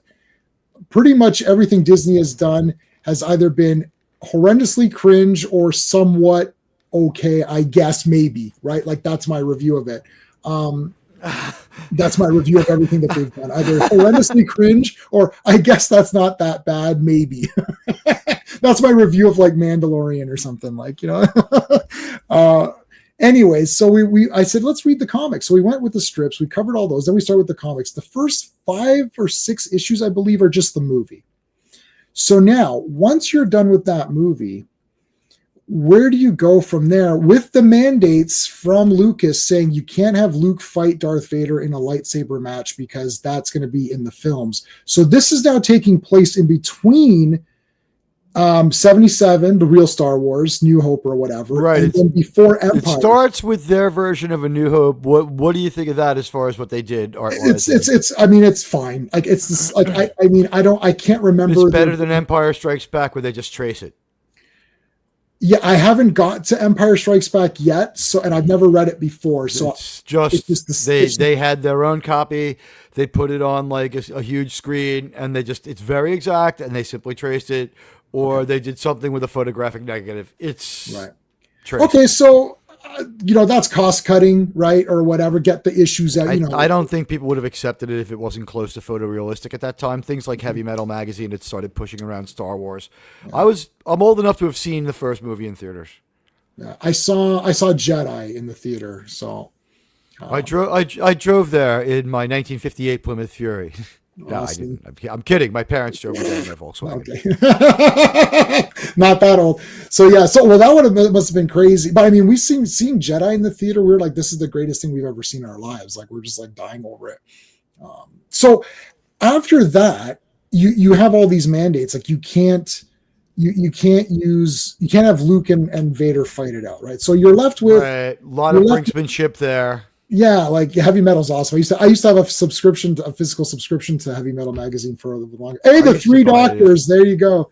There's the Doctors. Doctor Who fan right there. John Pertwee's my favorite. The guy in the middle is actually my favorite. If I have to pick a favorite, if he twists my arm, because I don't like picking Tom Baker.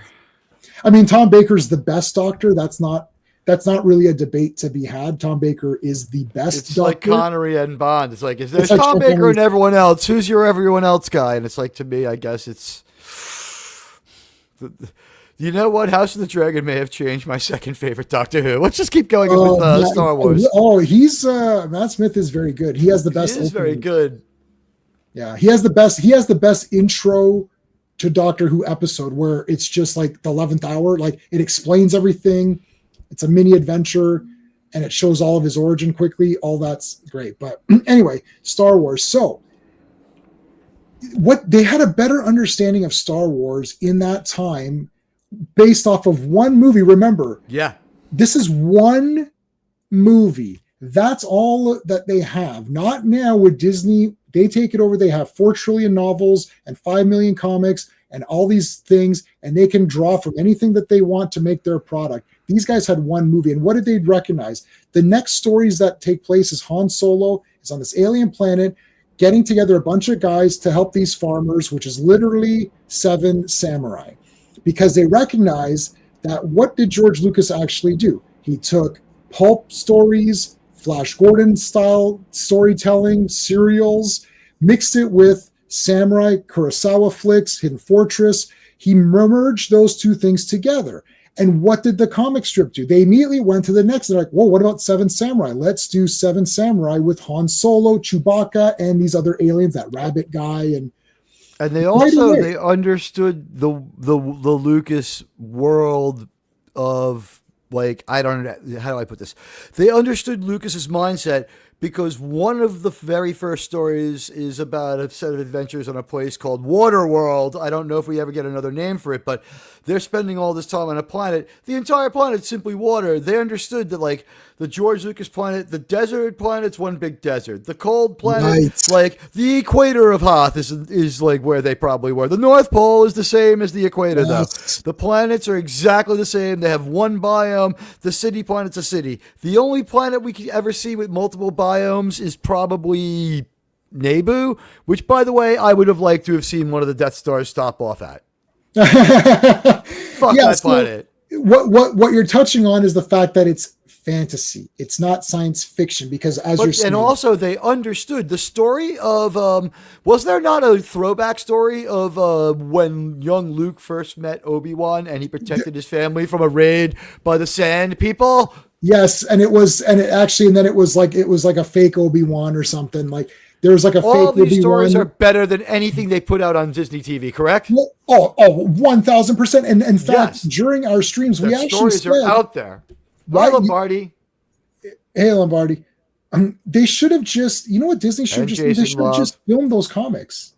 You know, the Weeping Angels. Honestly, I don't think they want to pay anybody, and I think they're like, that's why. Like, I think that they would pilfer the comics, but Dave Filoni made a bunch of bad comics of his own that he has to pimp, so he's not going to, like, you know what? If you're like a third-rate Carmine Infante, you can't put real Carmine Infante out there. And where is he on, like, the pecking order of comic book illustrators? Because he does a big chunk of the Star Wars run. It's all pretty awesome. Yeah, you know, this like getting into the ranking the artists, it's like, it's not happening.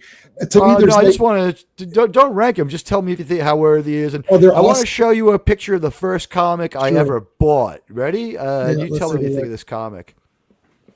Yeah, Tony. Are you familiar with this comic? Yeah, we read this when they fight in this. And so it's like a tournament. There's like a tournament, and then they end up fighting a bunch of guys at the edge of the galaxy. They're hiding out from the Empire, trying to raise money and get their hands on armaments, which makes a lot of sense. That's what they're doing, and looking for allies. Yeah. So they're trying, and then the whole thing is that it's supposed to be a place where the Galactic Empire is not involved with. It's supposed to be like a little bit of a safe spot. It's Cloud but then City, they're there. Sorry. It's Cloud City-esque. Well, so, yeah. So And also, they dope up Luke and put him in like in restraints in a coma. yes. Well, so at this point in time, though, we had been waiting for them to kind of get back. There's a lot of issues where it was just Han Solo by himself with Chewie for a while, and then maybe Luke and Leia were doing stuff.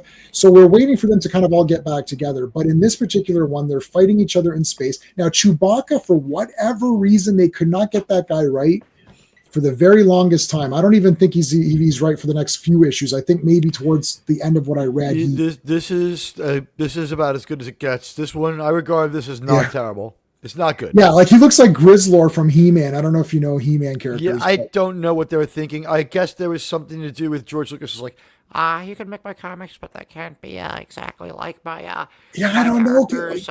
I think it has to do with Harrison Ford's likeness is his likeness, so he has to be paid more to For do sure. that. And it's like, you're like, hey, Harrison, can people use your likeness just because they love the character? I don't care. Right. But they love you, Harrison. Couldn't you just like let them use it for free? I don't care. Well, we did it once. Did you have to sue us? Almost got away with it, didn't you? Well, he know what? he was okay being in that. He was okay being in that shitty movie, so I don't know what his problem is. Exactly. And like, you know what, Harrison, would you at least admit that the guy who did this was a pretty good artist? Had a mechanical arm. He's just the most negative guy. I love grouchy old based Harrison Ford sometimes. In small doses, it's like, okay, Grandpa, go to sleep now. Here's a couple of bourbons. Like, get the fuck out of here. I don't know. Yeah, like I whatever. I'm okay with him, but like, yeah, I am okay with him. Yeah, it's like it's fine. But He but redeemed really, he himself shouldn't in have been in those shitty 1923, movies. if you ask me. He was terrible in those prequels. That was some of the worst That was the worst performances of his career have all come in the last 15 years. In the last 2 years, he's at 83. He can't retire because I guess either he's broke and his reputation really took a beating in the 21st century. Just not a very good 21st century for the 20th century's most bankable star. Yeah, But this issue was neat. They fight. There's a cool thing where Chewie shoots him, but he's got this Needle ray. Yeah, he's got some armor Their thing. blast. Oh, they have little hand mirrors that will deflect the lasers. Yeah. Now, these lasers will still kill you, but the thing is, all of the planets are gigantic explosive mines. Yeah, it's awesome. So why is that like? I mean, I guess it's what you're saying. They don't want to pay. And all the galactic criminals have to fight. This is like a Roman gladiatorial match. It's in the center of the space station. Right. The space station is hard science.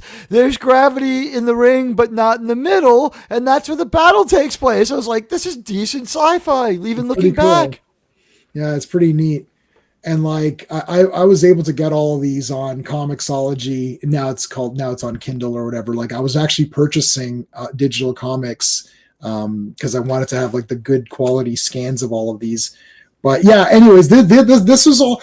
The surprising thing was how much they understood about George Lucas's work based off of one film only, and then taking calls. Yeah, why didn't they try to adapt any of this? And I know it's for money, but you've already paid. The problem is that you can adapt it. You can do something else. Because Han Solo's masculine and cool and heroic. I think that's the problem for them.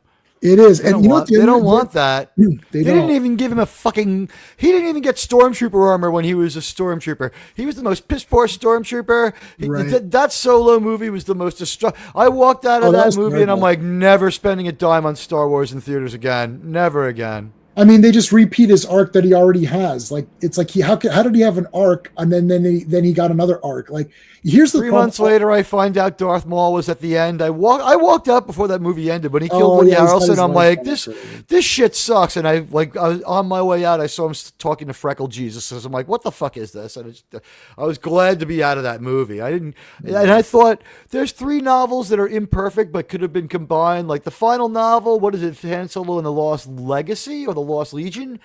That one had possibilities right there.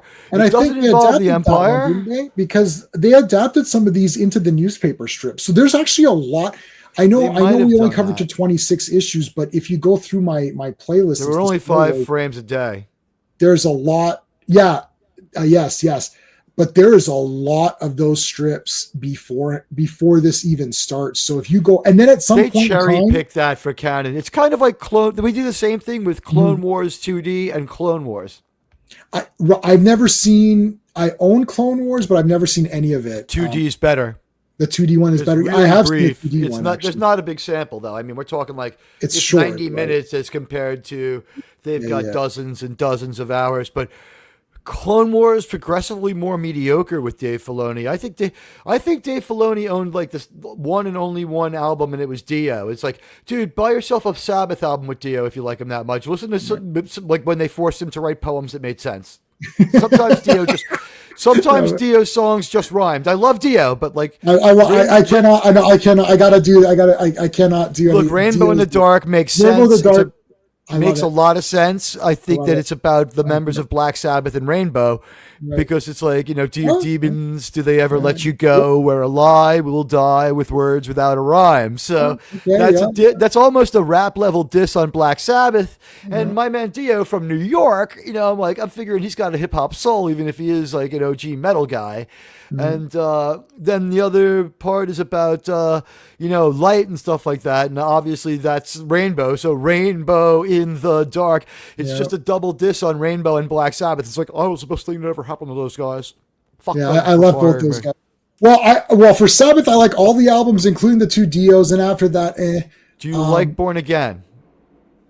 Ian Gillan's album. I may have the numerical, like how many was that in? I'd have to look at. It would go. Let me see. Just to get you in the rhythm, it would be Heaven and Hell, Mob Rules, Live Evil, Born Again. Yeah. So no, I don't even. I think no. I don't think I. It's the Deep Purple singer. Oh, okay. No. Oh, Born Again. No. Okay, that's right after Mob Rules. Yeah. So. It's Mob Rules is one of the best albums of all time. I super agree with that. And there might not be a Maiden Maiden album that good. Yeah, I've seen Maiden like and 3 Maiden, times. I love Iron Maiden. I can't wait to see him again. Yeah. Okay, yeah. So no, I like Black Sabbath, Paranoid, Master of Reality, of course, Volume 4. I like Bloody Sabbath, Sabotage. Oh yeah, some of these are okay. And then Heaven and Hell, Mob Rules. I like both those. And then after that, I may have heard Born Again, but I just didn't really take to it for some reason. I liked Harrison Ford. You know what it is? They botched the production, and I don't think anything can save it. It was messed up in its mastering. Circles. Oh, these are all for. Is that the video game? I think this is the video game. Yeah. I will say this: the Indiana Jones comic books couldn't go on because the stories were too high quality. So interestingly enough, we started looking at some of the Indiana Jones comics, and we were thinking about doing that on the channel as well, since we were on Star Wars. Which one is this? 21? Is this the one that was before? This is the previous one. This is the first comic book I ever sought out and bought that was out of print. Awesome. I was like, I have to find out how this fucking story starts. And my father, I was like 7 years old, and I was like, Dad, we have to go to the comic book store in Massapequa. He's like, Massapequa's a long way away, and it's full of assholes. I don't want to go there. I'm like, sir. We have to go to, and he said to me, sir, because my father called me sir. He said, sir, you can't go to Massapequa to get the comic books. I wore him down. He took me to the comic shop in Massapequa. We got it. But I found out how this Fortune's End thing started. You would think that they could have just done this instead of Canto Bite, and we would have had some moments that were worth watching in The Last Jedi, which I thought was a total and utter cinematic disaster in every way. Yeah, it's pretty, except for some visual parts of it, it's pretty awful. I'd probably give it like a 1 out of 10. Luke's suicide is a horrible fucking cinematic moment, but it's beautifully filmed. Maybe maybe I give it a 1.5. I might give it a 1.5 out of 10. But like, you have your own rating system. I'll let you talk about that whenever you want, because I thought the space system was interesting. But continue your thought on Star Wars. Yeah. So, I mean, there's so much adventure. Here's the thing that they've missed out on. Where is the adventure part of it? You need, if you like adventure movies and these sword and sorcery flicks or these serials, sci-fi serials, superhero ones, whatever, if you like this stuff, this is where we always say it writes itself. You've got your samurai character, Luke, you've got your gunslinger character, Han, you've got your robot guys, you've got your girl. You have your monster character. So you've got a technological character. You've got your beast character. So everything is in play. You've got your soft magic system that's not too well explained and so not you can used all that much. Yeah, you can BS your way a little bit through it. Oh, can the Force do this? Sure. Sometimes, At least in the comic book. Yeah. So can you imagine if someone came to you and said, here, you take this over? I mean, I'd be like, oh my goodness, I've got so many things I can do right now with this property. I don't know what I'm not going to do. And here's and all that they do is they just botch it with each release because they don't actually understand what the property is. These comics got it better with one, and I think they just this do time not want to. Yeah. I don't remember what year this issue was, but I still think that maybe Empire isn't even out 1978. yet. Okay, so there's still no Empire, and they're still based on one movie. They're kicking ass, and there was the novelization of the movie. There's Splinter of the Mind's Eye and the novelization. So there's a couple of things that you can look to or whatever. Now I've read a very small expanded universe, but expanded universe Star Wars. I'm a Star Wars guy in terms of the first 3 movies. I have seen the prequels many times. The sequel trilogy I've only seen one time. No, I've seen it 2 times each because my wife wanted to watch them, and then we never watched them again after that. So I don't know. I've read the Tales of the whatever. Like I like Tales of Jabba's Palace, Tales of Mos Eisley. I like Tales of the Bounty Hunters. I like those books where it's like short stories of each guy from the cantina or whatever. But I have not read the Thrawn trilogy. I have not read. To me, Star Wars is those 3 movies and the 2 Ewok movies, just because I like those movies. The Ewok movies are much better. Then they're actually, we just watched both of them for my channel, and they're much both better than anything for this than the sequel trilogy for sure. No, though, for sure, because even in the first Ewok movie, they get a party together and they go on a mission to help to find the parents. I'm like, dude, this is Dungeons and Dragons. They have that beefed up. There's a beefy Ewok with like that axe. They have some magical items that they're going to use along the way. It's literally Dungeons and Dragons. They set up their party. They go through the thing. I think the little girl's super cute. I think she's a cute kid. And they go through this little adventure, and it's for kids, and it works on its own terms. And even the sequel works on its own terms as well. There's adventure. There's some death in it too. The parents get killed off, which is pretty crazy. So it's pretty decent. At least they're friggin' trying. And those are made for TV movies. Let's face it. The budgets were 0, right? So I don't understand why Disney's unlimited resources and money cannot produce. You would think that by accident they would produce some quality. I mean, I think Rogue One is a pretty cool movie. That's kind of okay. I mean, I could take it or leave it. There's a lot of weirdness, but I could take it or leave it. If they said we're going to decanonize it, okay, then decan.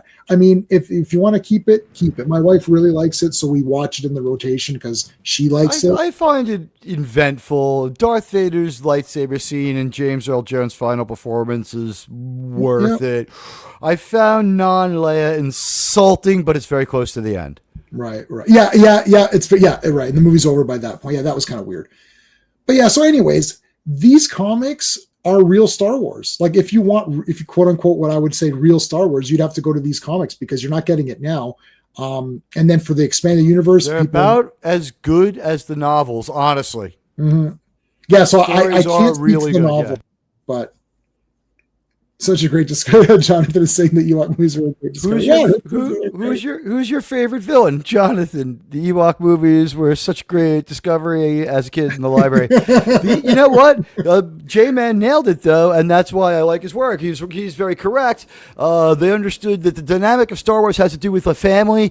Keeping the family intact is the best thing you could do. If the family is somehow sundered or torn apart in a terrible way, then the people who did it will suffer. Their fate will be they'll die at the end of the story. They're evil, and there's going to be a sense of justice at the end.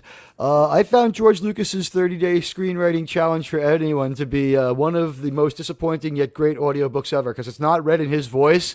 But aside from the one chapter about snacks where he goes on and on and on about soda and cookies, he gets lost in that one. He's like, Write. He's like, when you get ready to write, you're gonna want to turn your phone off, and what you do is you want to have all your favorite snacks near you. I love I like snacks. to have yeah. He's like, I like the keyboard fudge stripe cookies. I keep about four packets of those. You're not gonna want to get caught without at least 2 canisters of Pringles and maybe some kind of dip. I like that. Beautiful. Yeah, and he's like, then I turn off my phone and get ready. Now you're ready to write. And then the next chapter is like, write what you know. And I'm like, how is he going to pay this one off? Like, how is he going to say write what you? How is he going to talk about how the Star Wars guy wrote what he knew? And he's like, sitting there as a child, looking off into the sky in the Southern California desert. And I'm like, okay, he's writing what he knows. And you know what? Sometimes he has flaws. Going too far in a few places. Yes. But it happens. You got it. You know what the thing is too? This is something that people have to learn. Don't overthink the crap out of it either. Remember, this is still everything needs to lead to action. It's a serial. In serials, every 15 minutes, there's an action scene with a cliffhanger in order for you to continue the next one. There's a great transcript of Spielberg and Lucas discussing Raiders of the Lost Ark. I don't know if you've seen this available online. I've seen some of it. Okay. And by the way, I'm trying Teddy to imagine how Teddy Ruxpin would react to how would Teddy Ruxpin react to the Star Wars audio tape? Yeah, like we put. I think I put Number of the Beast into Teddy Ruxpin. I thought that was pretty funny. I had the cassette or maybe it was one of those like maybe Stranger Strange Land or something. I put that in there, and it's like I still want to see Teddy Ruxpin move. By the way, Stranger to Strange Land and Star Wars intersect very directly. Do you remember the album cover for the single? Because remember, Iron Maiden was so visual. Is that not Cad Bane? Is that not fucking Cad Bane? Right. That is Cad Bane. And not only that, Dave Filoni is a fucking hack who just plagiarizes his old Dio albums for fucking ideas. I'll put witches in it. Yeah, okay. That's every Dio song. Yeah, I've got a shirt of that cowboy style Eddie or whatever. But anyway, so remember, serials. You had to get the kids had to come back. So you had your 15 minutes or 10-minute chapters, and then there'd be an action scene where the hero or heroine, whatever, could be dead or whatever, and then you come back. So in Raiders, you can see it as a chapter. You can literally do that entire movie, even Temple of Doom. Same with Star Wars. You can tell where, this would have been, had this been in a theater as a chapter play, they would have ended it here. Right? The mistake happens with people being too judgmental and too douchey about Temple of Doom. They took too many chances, so they overcorrected. The monkey brain scene was maybe where they went too far and the bug eating, but the thing that they really freaked out over, they over-focused on. People didn't like that we didn't go to the university. And after that, it's like a Bond movie. It's like it's a boilerplate. It's like, okay, he's had his cold open. He's going to end up at the museum next. And I'm going to say, I didn't fucking need to see Marcus Brody every goddamn movie. Every couple of movies was fine. Sometimes James Bond never went back to touch base. Yeah, sometimes you just got a fucking phone call. Temple of Doom is a prequel where he is the Rene Belloc character. He cares about fortune and glory. He has to literally die. He goes to hell. He becomes has to evil. Save those children. Yeah. Yeah. So once he goes to hell, Beyond Thunderdome, isn't it? I love Beyond Thunderdome. I've got I don't know. I mean, Road Warriors is in my top 10 favorite films of all time. But it's love. It's a great franchise. I love all. Yeah, actually, they're all good. But anyways, so. The Star Wars thing, again, don't overthink the crap out of it. Remember, it has to lead to action. So I'm watching these shows. Now you think that a TV series would be perfect for Star Wars because you can always end it with some crazy ass action scene, but that's not what happens. I can give you an example of what was it? The Obi-Wan show, where in the very beginning they say, Leia's so like, what would have, if you were going to remake that and you wanted Leia, I hate the whole story, but if you're forcing it upon me, you have those guys come and slaughter everybody and just grab Leia and kidnap her and take off.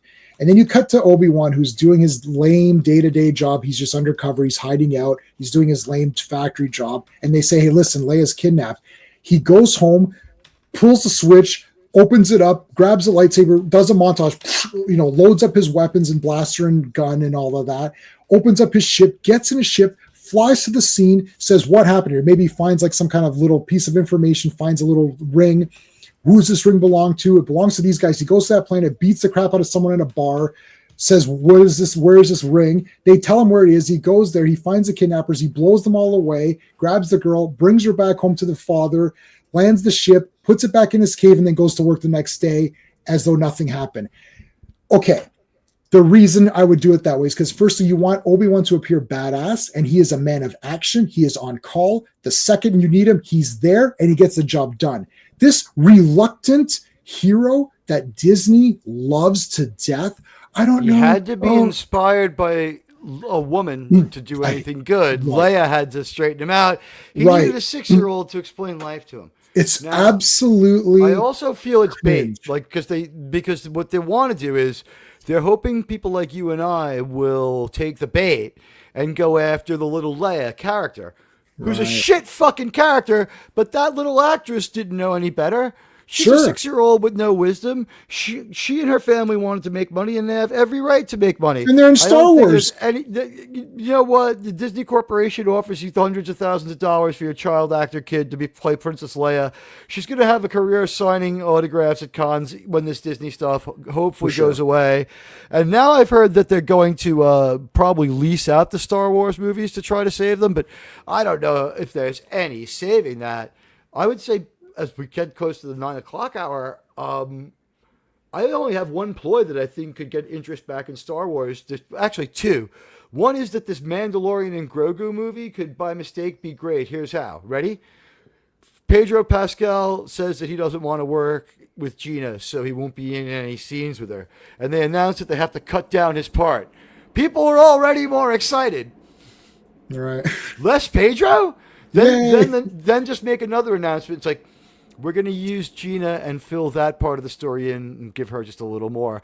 And then hopefully like some woke wank like asshole will be like some like I don't know who is around at this point. Mary Elizabeth Winstead's character or whatever. It's like, well, I won't be in a scene with her either. And people are like, oh wow, it won't have any Ahsoka characters. I like it even a little more, and the movie would then grow to be that. And so, like at the end of the day, if all the woke weirdos, and these are not people who have any kind of political cause that you or I could identify with, and also I would ask you, do you not agree with me that these people are just meat shielding behind their political beliefs and don't have any beliefs at all except to take our money?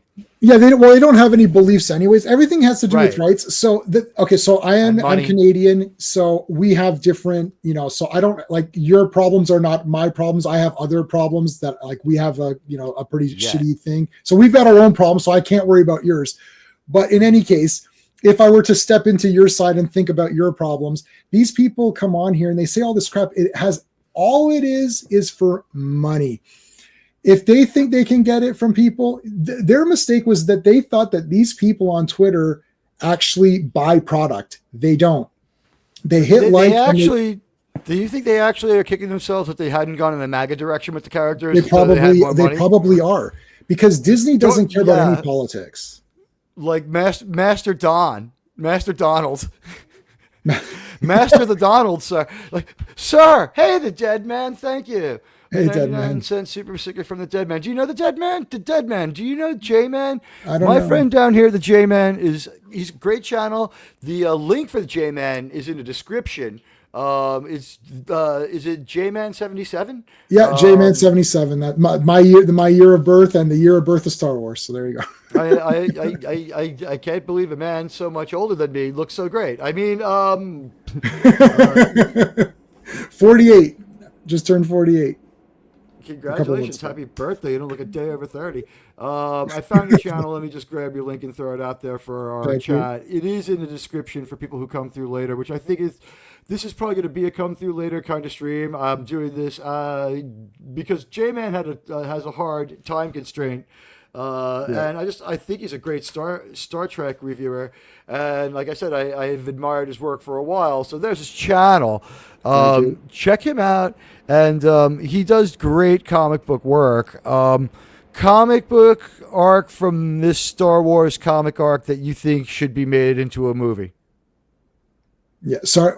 Asking me? Is there one you've hit so far? Oh, I would How do about that. this I one? would do all of them. That Seven Samurai is awesome because you got alien characters, you got action, pretty good. you have monsters at the end that they fight, and it's a camaraderie. It's a team of guys. It's mixing the George Lucas isms, which is and actually Seven Samurai has been made into, of course, Battle Beyond the Stars. It's been remade as Magnificent Seven, so it's already been done as a Western because you really want to get a Western and samurai feel out of these Star Wars properties. So if you can combine and there's some Arthurian stuff going on in there. For sure. Take up your father's sword. yes, well, actually, there's a Don Quixote character in that. Now I can't. His name is. Well, there's quixotic traits to a lot of the Jedi. Yeah, like you Is could. it Quixotic or quixotic? Quixotic, right? Yeah, I think that's the. So we'll say quixotic. Sure.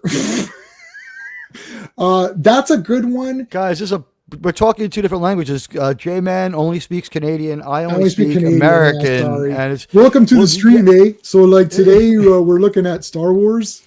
Beauty comics. This is the J-Man's favorite time of year. It's starting to get cold out. He likes to hold the door open just too long so that people have to hurry and rush to make the door. And it's the Canadian passive-aggressive door holding game. I've seen you guys pull this one. We do.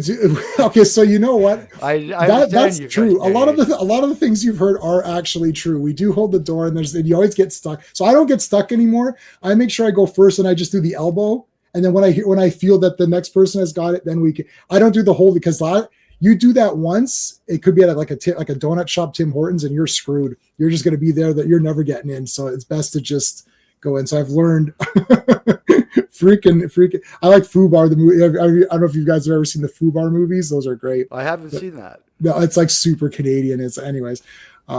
Yeah. So that would be a good story. This one here, unfortunately, we had that casino in that second or whatever, I guess, Last Jedi, which is the second sequel. That was the most horrendous section of an already bad movie, but that section in particular was terrible. So I'm not sure. Poor Mark Hamill, quite honestly. At that point, we still had empathy for him. Yeah, he's kind of lost his mind. Well, I just want to say post 2015, whatever year. Sure. Wait, 2015's TFA. So post, what is it, 2019 or 2020?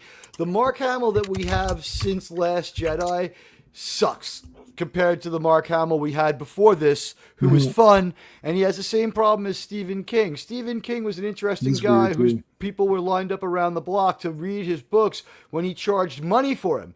When he started giving his opinions and his words away for free is when he ran into a problem. Your words always make you money. You're trading off your personality.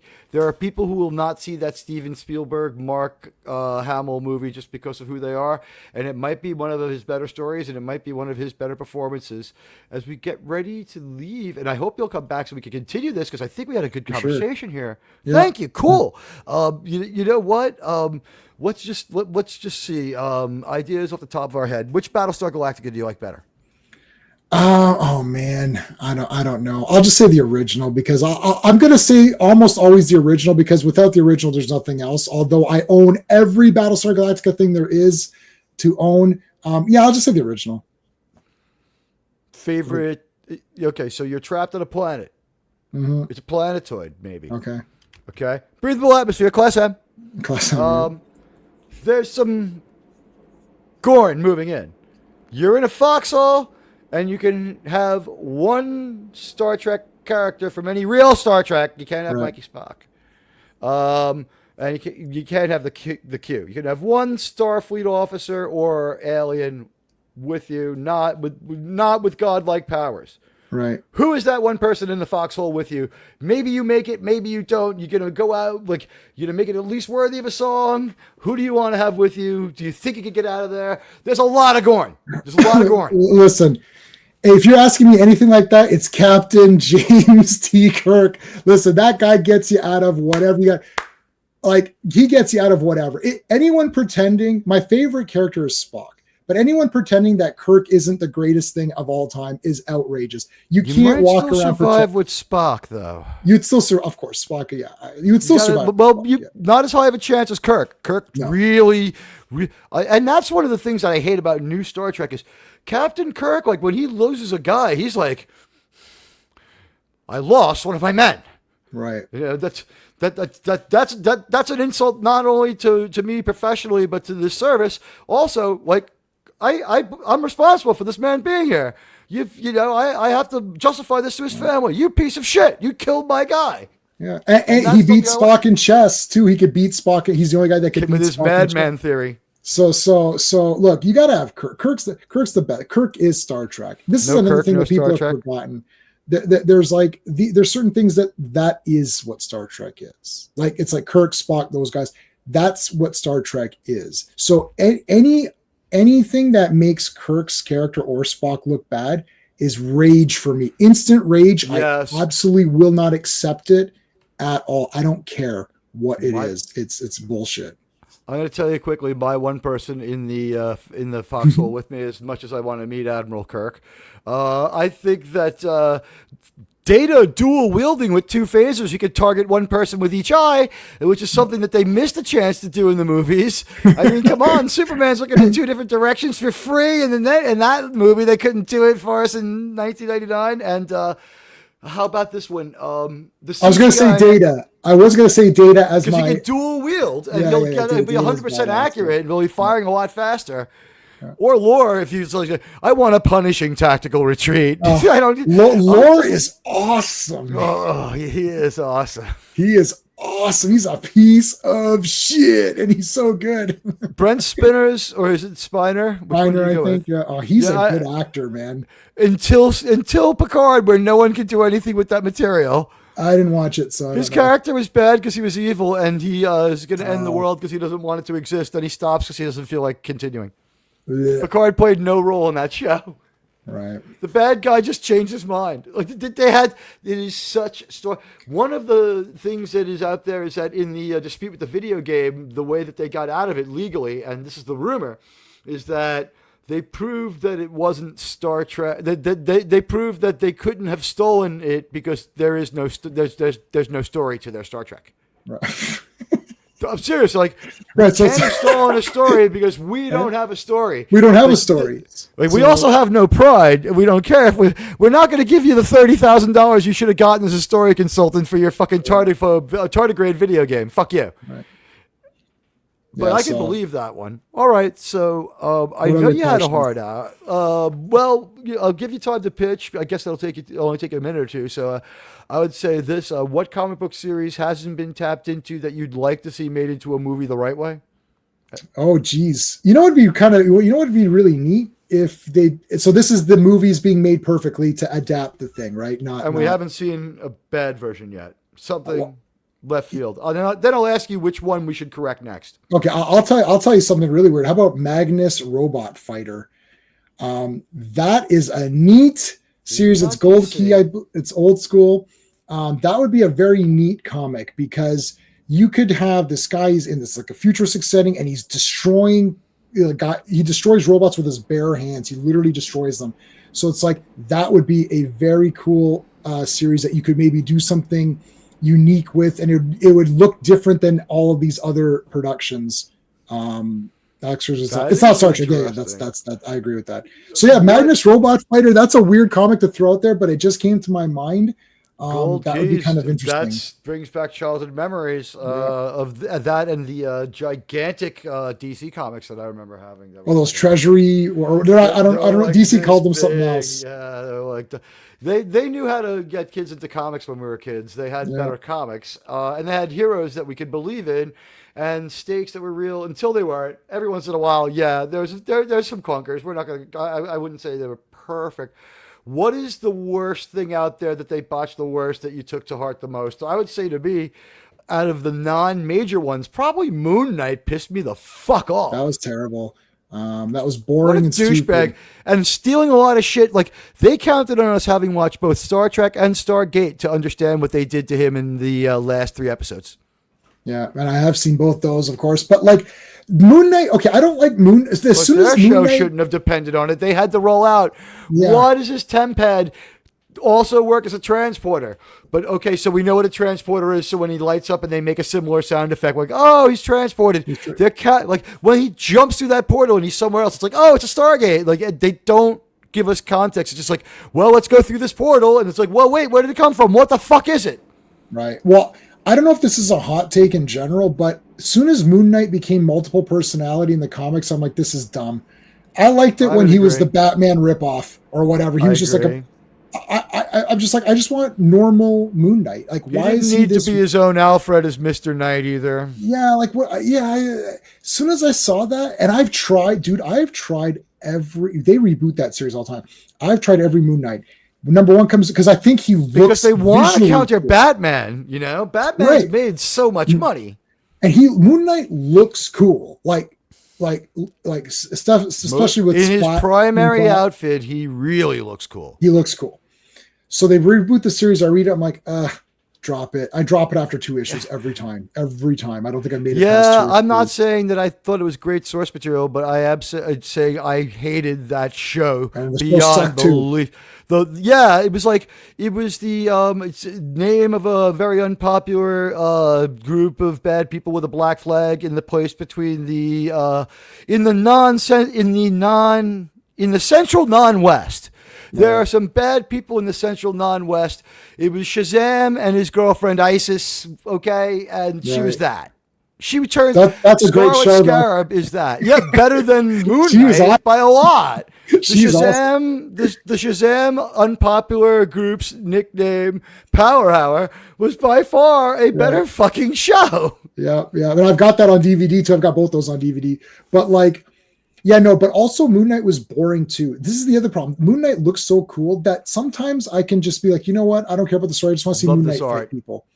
But that was boring. And then the other thing too is that they had that lady come in, and all of a sudden she literally turns to the camera, may as well turn to the camera and say, "I'm an Egyptian superhero." And the little girl's like, "Are you an Egyptian superhero?" Who speaks like that? Nobody would ever say. This is where people who believe that words are violence. She won. The thing is, before she said that, ladies and gentlemen, what happens is Moon Knight has like a little bit of a mental breakdown and needs like a Xanax or something. He needs a Xanny and he's a crybaby. So Layla, the female iteration of Moon Knight, basically, the hero of this story, of the Moon Knight story, is this chick named Layla who's trying to get a divorce from him but hangs out with him anyway. So that comes hot in the heels of her. This woman is very small in stature. She's the same height as the real Carrie Fisher. She's like 4'10", and she weighed like 78 pounds. Was she a lovely woman? I guess so. I don't know. After a fashion, they have their own weird taste. She probably looks a lot better out of character, but like she had one punched a bunch of thuggy guards, for lack of a better term. One punched them. Now, look, J-Man, you and I are nerds who had to survive high school. I had to survive in New York City high school. I've never one-punched anybody. I've never been one-punched, and I've never seen a fight that involved a one-punch. The only time there's a one-punch... 4 in a row from her? Yeah, give me a break. Like, I think I had a fight with one kid where I punched him once, but the fight was only over because he's like, well, I don't really want to fight over this. The one punch was a surrender, not... It was just like, I'm talking about she cold cocks these guys and turns them off like a light switch, and they're done. I'm looking at her right now, and she does, she's all right. She's a small lady, though. But she can't win it. The problem is that, again, it's so unbelievable that you're just like, whoa. Because even in the days with the action movies, and I'm a big-time Van Damme, Schwarzenegger, Dolph Lundgren, Stallone, all those guys. I love those guys. But those movies are fun. And those guys looked like they could do what they could do. And even the women, even when you got, because Red Sonja, you had, what's her name, Bridget Nielsen, you always had, the women were also a bit tougher, right? So it's like, this girl is like so puny, and it's like, okay, she has powers, I guess, from the whatever thing that gives her the powers. The Scarlet Scarab bracers that the Hippo Goddess gave her? Yeah, it gets a little murky at the end where they don't give a fuck about cause and effect, by the way. Right. They still say everything 3 times. Then they have a bunch of really edgy endings that they could buy their way back from. It sucks that way. Yeah, well, I don't like any... Oh, gosh. Well, you know what? I kind of liked WandaVision, but I'm in the minority. Rug pull, right? Sorry? Maybe till the rug pull? Yeah, no, Right? I like White Vision. I always liked when I was collecting West Coast Avengers, he was the White Vision. So just He seeing has him the like, that was advantage cool. of being allowed to sit in the front of the Marvel bus. That is, yeah, right. That is so good on him. He can do that. I also may like Elizabeth Olsen, so there was that aspect. It's hot. So I was like, this is a great show. But that's the only one that I even. Well, I think I've watched them all fully, except for there's a few lately that I didn't see. Secret Invasion. I didn't see all of it. Oh, it was fucking horrible. Don't worry. What else was there? Don't worry. I finished. I don't know. What did you watch? Acolyte. I finished. I actually Acolyte. I pulled a U, which is I watched it to put it on YouTube because people enjoyed me. But Ahsoka, I couldn't finish it. I watched 6 episodes. I'm like, I can't. People are like, oh, what did you finish? I'm like, I'm not going to finish it. I can't. And then same with Ironheart. I watched the first 3 Ironheart episodes. I was mystified by it, but then I didn't want to watch anymore. Like 10 minutes was enough, but I was mystified that they were trying this. Actually, mystified. It is so terrible. It's actually awful on many levels that we would need an entire. A genius writing satire on purpose couldn't have gotten it so right. Right. Right. This was 10,000 Monkeys nailing it. Yeah. At the typewriter. Yeah, really. No, but and Acolyte was terrible too. Somebody was Jonathan's talking about Acolyte. Acolyte is actually, I know people say it's bad and it's fun to say it's bad. It's actually quite embarrassingly awful in the sense that it needs to be shown in film school. I've taken film school. It kind of does need to. Yeah, I've been to film school. To show. Well, I studied film at a real school. Yeah, they need to show people how to not edit, compose shots, write continuity dialogue, of shots. How many times is somebody walking towards them just teleport away? Yeah, like, okay. There's things that people need to know. There are things that nail your show into reality, such as musical cues. They have thrown that the fuck out the window. They are too cheap for music. But one other thing that's free is that you have a character do what's called a cross through a scene where you and I will be talking and we'll see a close-up of you and I, and in the background, this character's walking towards us. Right. Then they'll cut to me talking to you, and we'll see you reacting, and as you nod, that character is now closer. Right. We cut back to me, and while you're talking to me, a moment later, that character walks past in the back at the moment they should. None of us notice this. But our brain does. And people make really big money for that. And what happens in Star Wars is people blip in and out of existence, and it doesn't do anything to help. They're not nailing you in with musical cues, and they're not nailing you in with continuity. And continuity is simple as what we just told you is very accomplishable. They're not doing Shakespeare. They can't be like, sirs, Obi-Wan delivering the line where he has a very cowardly moment and lets the other Jedi die. That we have to keep this one at the expense of continuity. No, it's like this fucking show where he's got Overcoat Leia going on. What the fuck? Like, I don't even want to talk about Steinep's Pleasure Planets aspects of that whole script. It's terrible. And if I want to see Flea, I'll go see the Chili Peppers. But oh my God. No, but the blocking is off too, because guys will talk. They move. You're like, everyone's okay, heads. Yeah, this is their camera angle. Yeah, and then it's always a Dutch angle. It's right. And then not only that, they messed up power levels. So what's her face comes in and smokes Carrie Ann Fisher or whatever, Carrie Ann Moss. She smokes Carrie Ann Moss with like a penknife. Yeah, she destroys her, but then that was their whole trailer, that first 3 minutes. Right. And then X-23 is able to hold her own against her. So that means that X-23 should be able to defeat Carrie Ann Moss. It's like, guys, what are you doing? This is like Dragon Ball. Like if Goku loses here, then Piccolo can't win because Goku beat Piccolo, right? Like it's like, so you've messed. And then there's like this lightsaber battle, and people can say, well, I thought that was pretty good. What was so good about it? It's a lightsaber battle. We've seen them before. They don't matter in this show. Didn't even have the emotional weight of the lightsaber battle of A New Hope. And by the way, that lightsaber battle was so technically horrible that it saves A New Hope, and is like A New Hope is nowhere near the worst lightsaber battle now.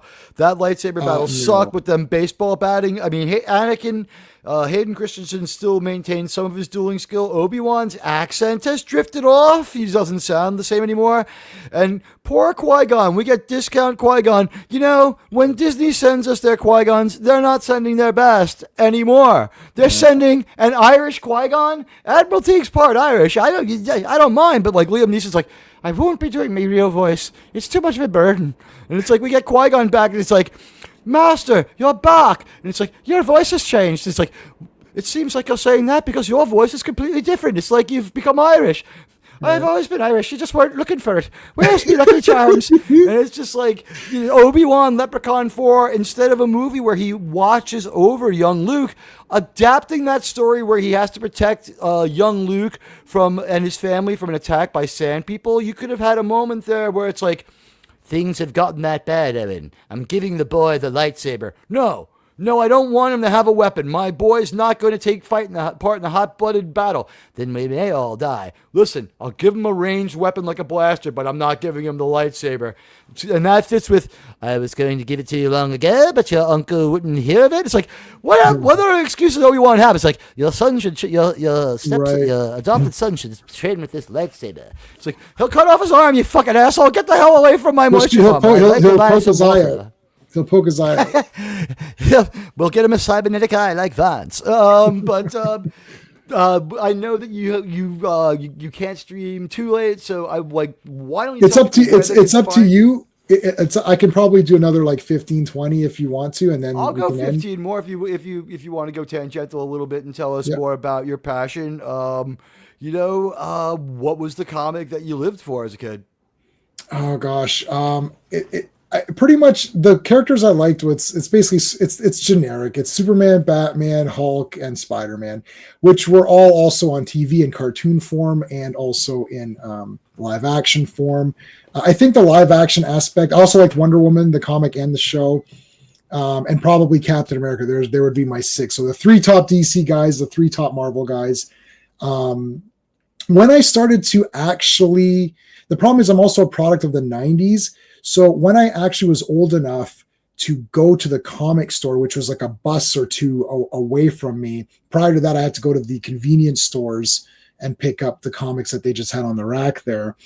So when I was old enough to then go into a comic shop and take the bus and whatever, I was into the stuff that you think that I'd be into, which is Wolverine, Punisher, Ghost Rider.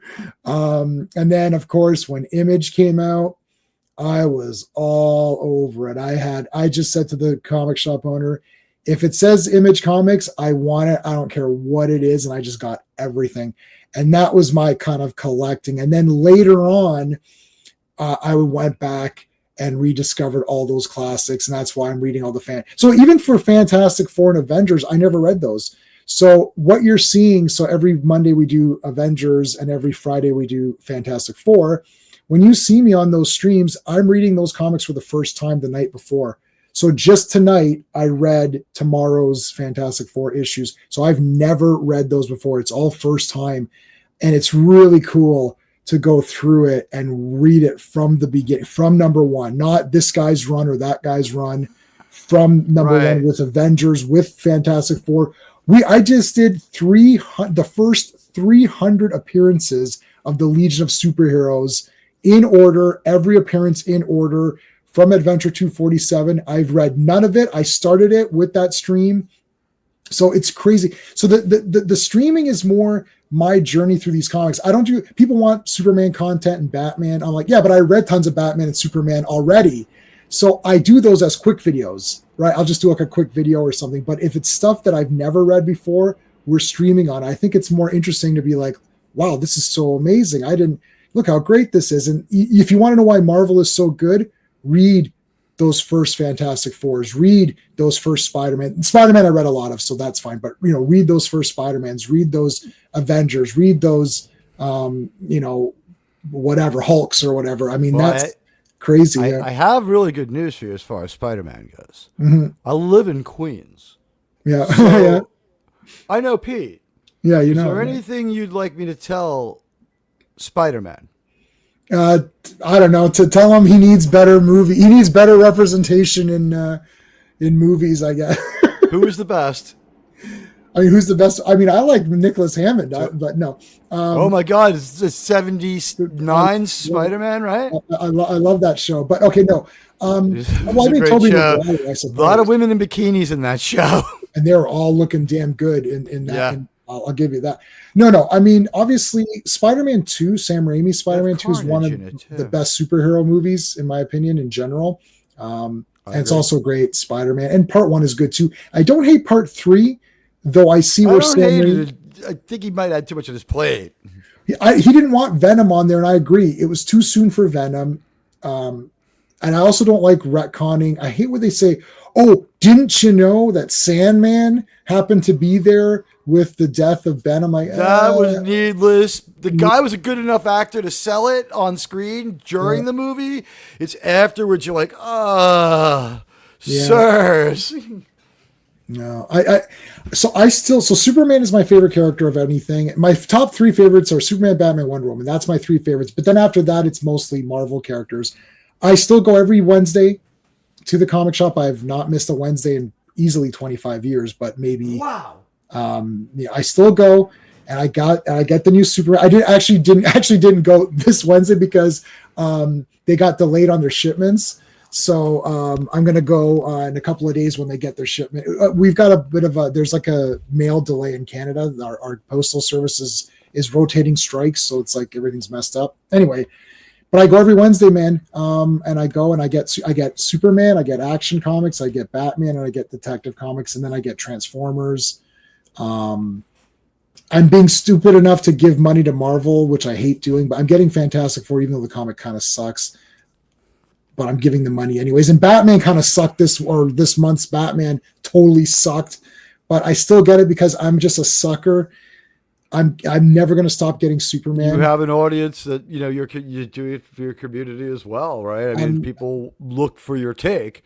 Yeah. PSA. Batman issue 2. Don't be like me. Don't be like me. And I buy it. I'll say that I'm showing the real Listen, I'm totally good with what people can do. And when I review a movie, I go to see it at IMAX. I go opening night, IMAX, best screen, best seat.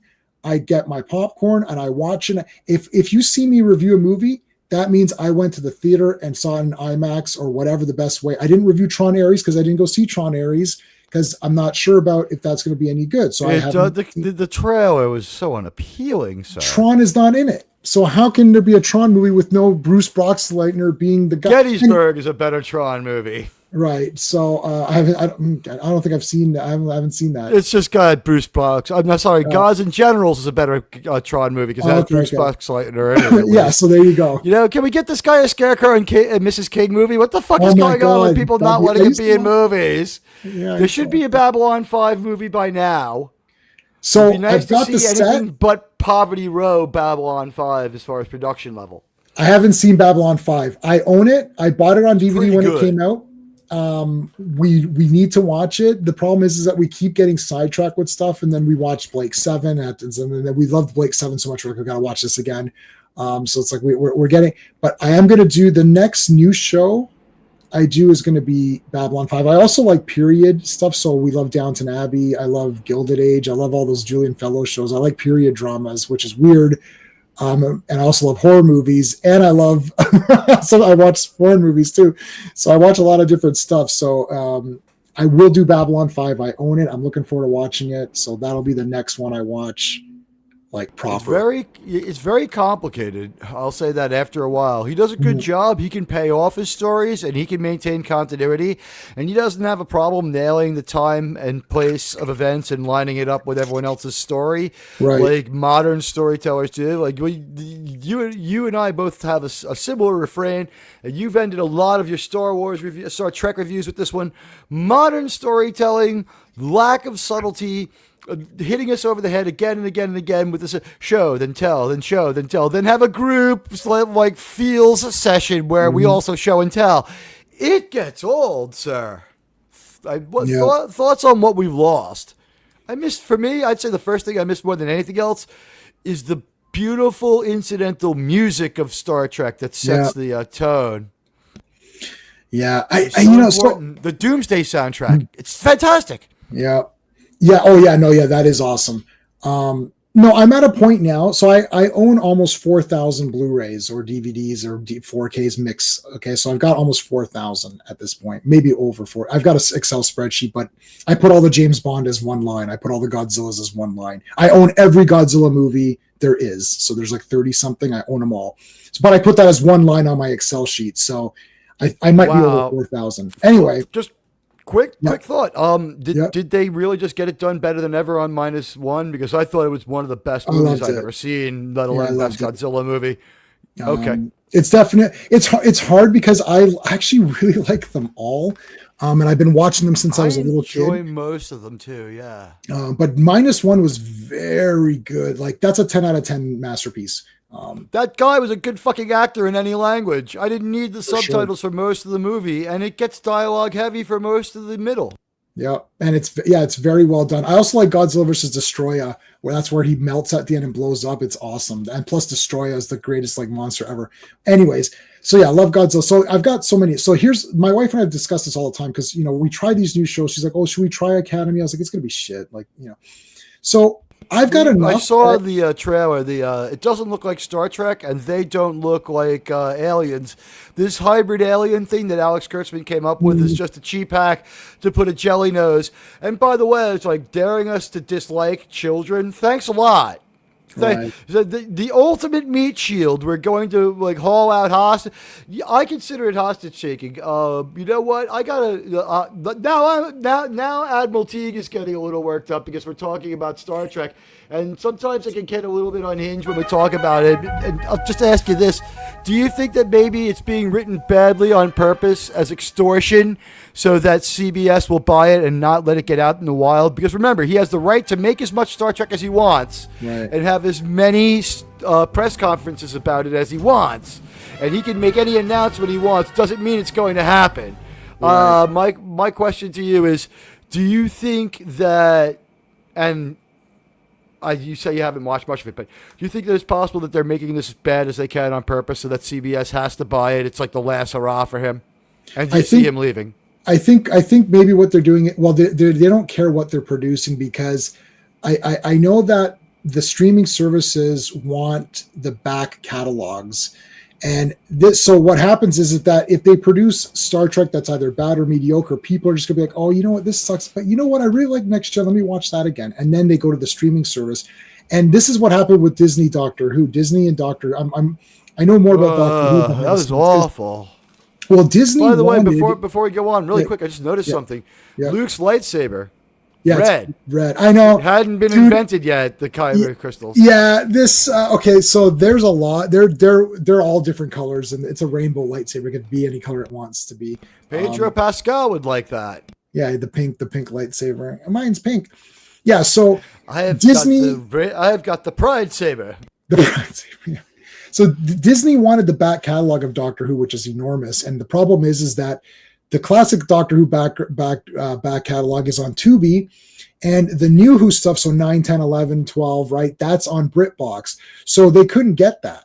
So what happened was that they only got the Shutigatwa 15th and the specials, the 14th Doctor specials, and they're like, well, we want everything, and they didn't get it, and they're like, well, F this, because nobody likes any of this stuff, so this is shit anyways. We want the back catalog, and they didn't get it. So that was one of the downfalls. So they don't even care if it's good or bad. Same with Star Trek. I have a feeling that they don't care if it's good or bad, as long as there's a Star Trek product for people to discuss, to generate memories of the fond memories of watching the older Star. Oh, let's watch Voyager. Well, they're so hostile to that I don't think that could be.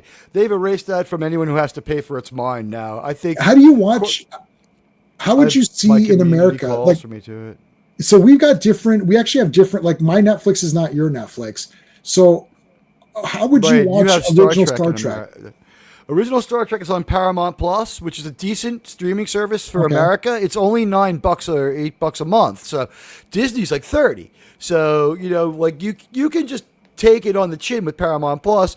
They have a good deal of Our American Football, which people love, and it's a money-making contract.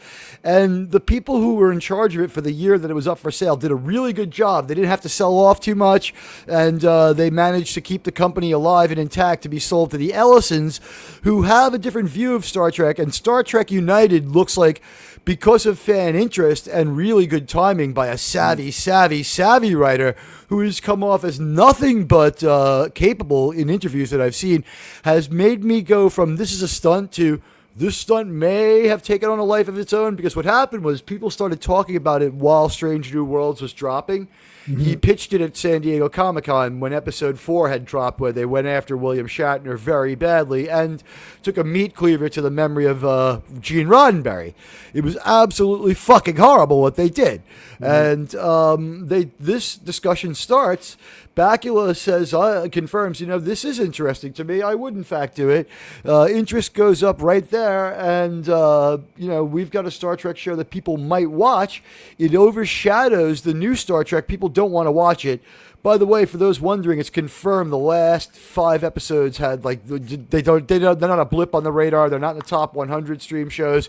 They failed utterly. There almost no watch hours after the 4th one, which was just too much. It was too much. This was some insulting shit, J-Man. So I think the Kurtzman contract puts them in a position where they have to I think they want to buy it and burn it rather than have it out there for when Amazon, for instance, when they try to relaunch this, we could have, without addressing it, Trek United would be a sequel to Enterprise, therefore a prequel to everything else, therefore kicking the can on all canonical questions about which Star Trek trail do you go down. You can simply, because they don't mess with the Star Trek Enterprise canon, right? So Star Trek United has a chance to give them a moment to consider. And there's a desire. My show has more interest, and I am the biggest reviewer of New Trek who's independent, who doesn't astroturf their views, like Trek Culture, which is an arm of CBS Publicity. So I feel that we may be starting to turn a corner. And as what you say about the product stuff, that was true when they had, people who were disengaged. Remember, the attempt to sell this is 16 years. There was a breakup of the company into a movie and TV division, right? I mean, this has been a prolonged disaster. And then they reunited, right? So the rights merged back together. No one can figure out who owns who. Some people own the old show. The new show is its own independent thing. It can be thrown away. It's not the same continuity. That's been confirmed over and over. If we just did the Bakula Star Trek sequel, it doesn't bring up any canonical problems, and I think there's people would watch. Would you watch, say, a 90-minute Star Trek movie about him being the first Star Trek, being the first Federation president, rather than Academy? Yeah, for sure. I mean, I would anything with if he was there, I would definitely try that. The thing. So interestingly enough, in Canada, Star Trek, all of those real Star Treks are on Netflix. So they're on my Netflix. And I get Disney Plus for free as part of my internet. It just comes with it. So that's how most people have Disney Plus. Yeah, it's so even if I were to say I don't want Disney Plus, my payments don't go down. So I'm like, well, okay, I guess I'll have it. So I used it. Might as well have my content and watch The Acolyte. I think it's honestly, I think it's watched by YouTubers now. The watch time is so low. It's you, me, and other people like us. Yeah, well, I'm watching. Well, I usually on that, if I watch anything on Disney Plus, I usually watch older stuff. But I own so many things. Like Wallace here was mentioning about the original Doctor Who. I own every single Doctor Who DVD and Blu-ray there is to own. Literally, I'm not making that up. Every single DVD that's ever come out and that's Blu-ray. So on Blu-ray and DVD, I have both DVD and Blu-ray from 1963. Unfortunately, I do have even the new ones because I'm a completist for Doctor Who. I will complete everything, even if it's shit. There's one episode where he's stuck on a mind land for the whole thing. It's the funniest part?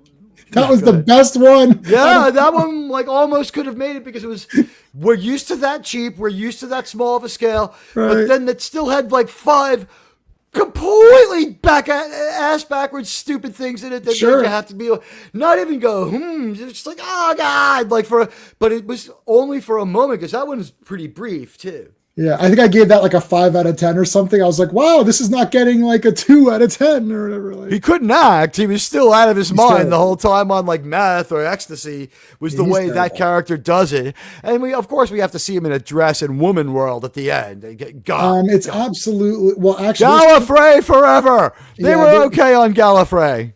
they actually have a lot of, what a problem is?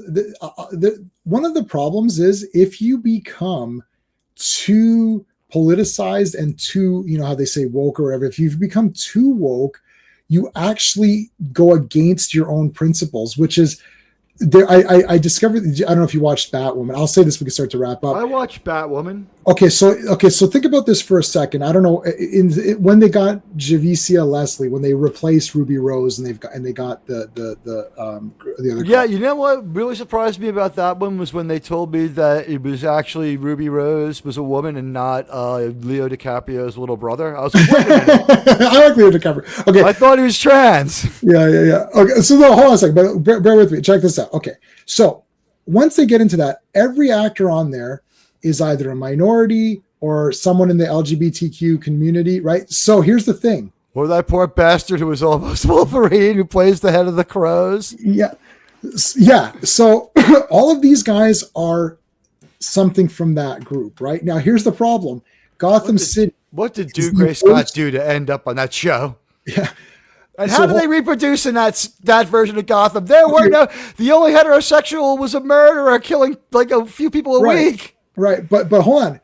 Gotham City is the worst place to live, crime infested, terrible. I would never say. So what they're saying is that any city that has minorities and LGBTQ people is the worst place to live.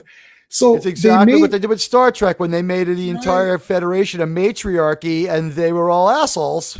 Right. So it's like, what is your actual message? Because if someone said to me, hey, Jay, I need you to do a movie or a show and present this message, I could present it better than they're doing it because they're doing it so much. They might do a disservice to whatever cause they think they're serving, whether we support it or not.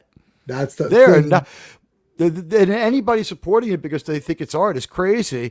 Somebody the other day said to me, like, I won't watch Paramount Plus because they censored Stephen Colbert. And I'm like, the financial case against was so damning. I think he was going off the air anyway, and they're putting a positive spin on it because that's the only way to.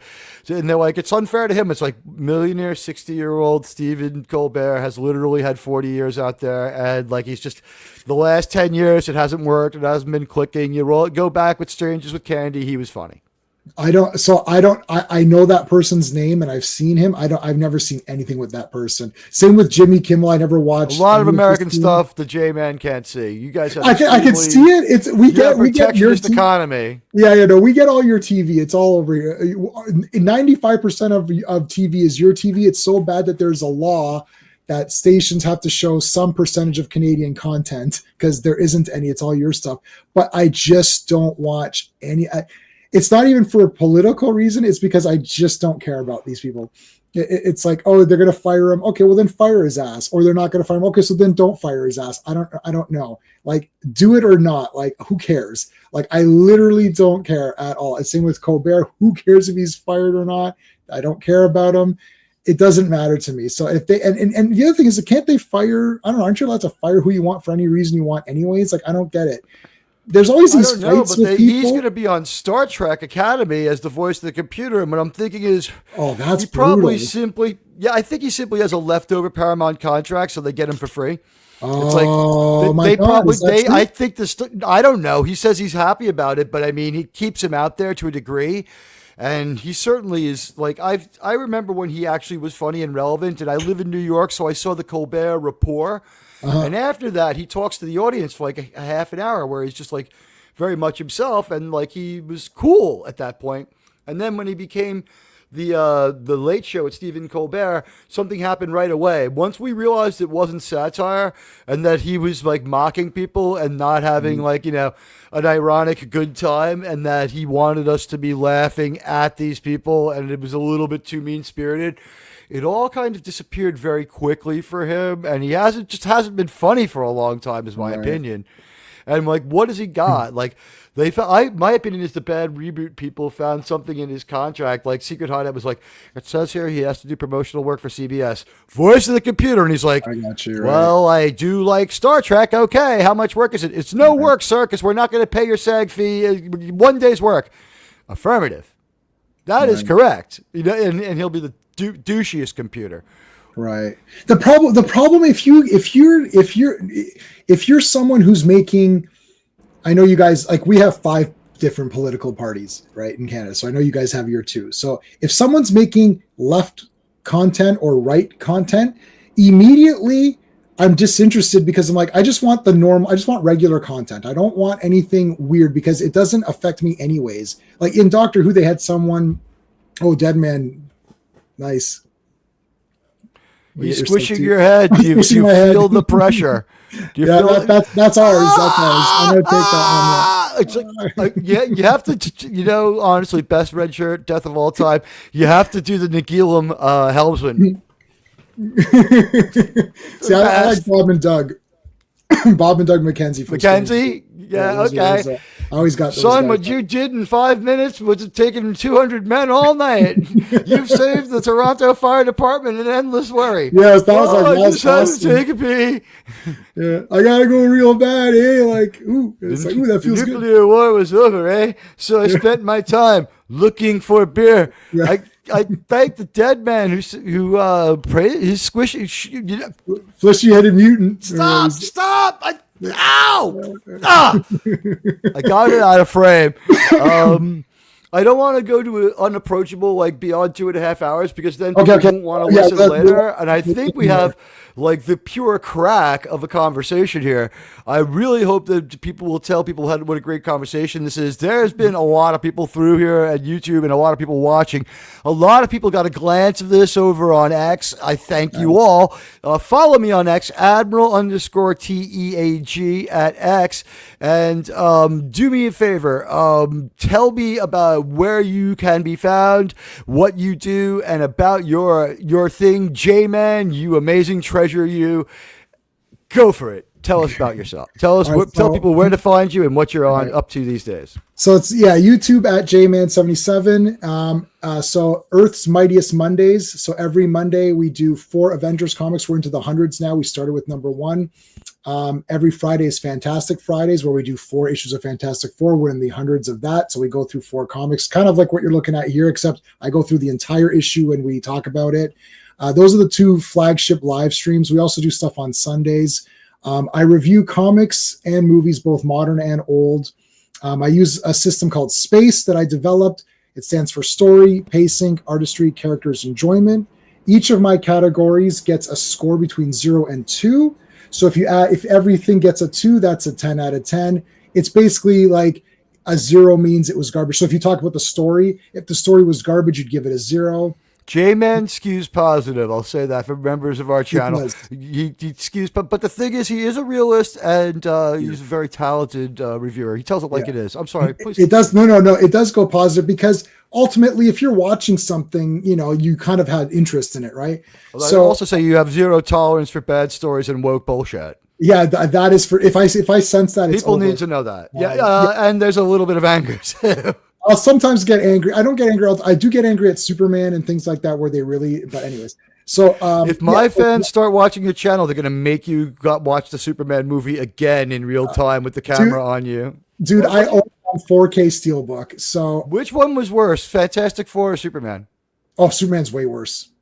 I'm going to say Superman was more watchable movie because, like, as much as they fucked it up, like, Nicholas Hoult is all wrong as Lex Luthor. His performance is good, though. He's really good as that stupid botched Lex Luthor. His performance is fine. So, like, you get through the movie and it's just over. Fantastic Four might be a slightly better story on the whole, but it mostly sucks to watch because they think we're idiots. The story is this.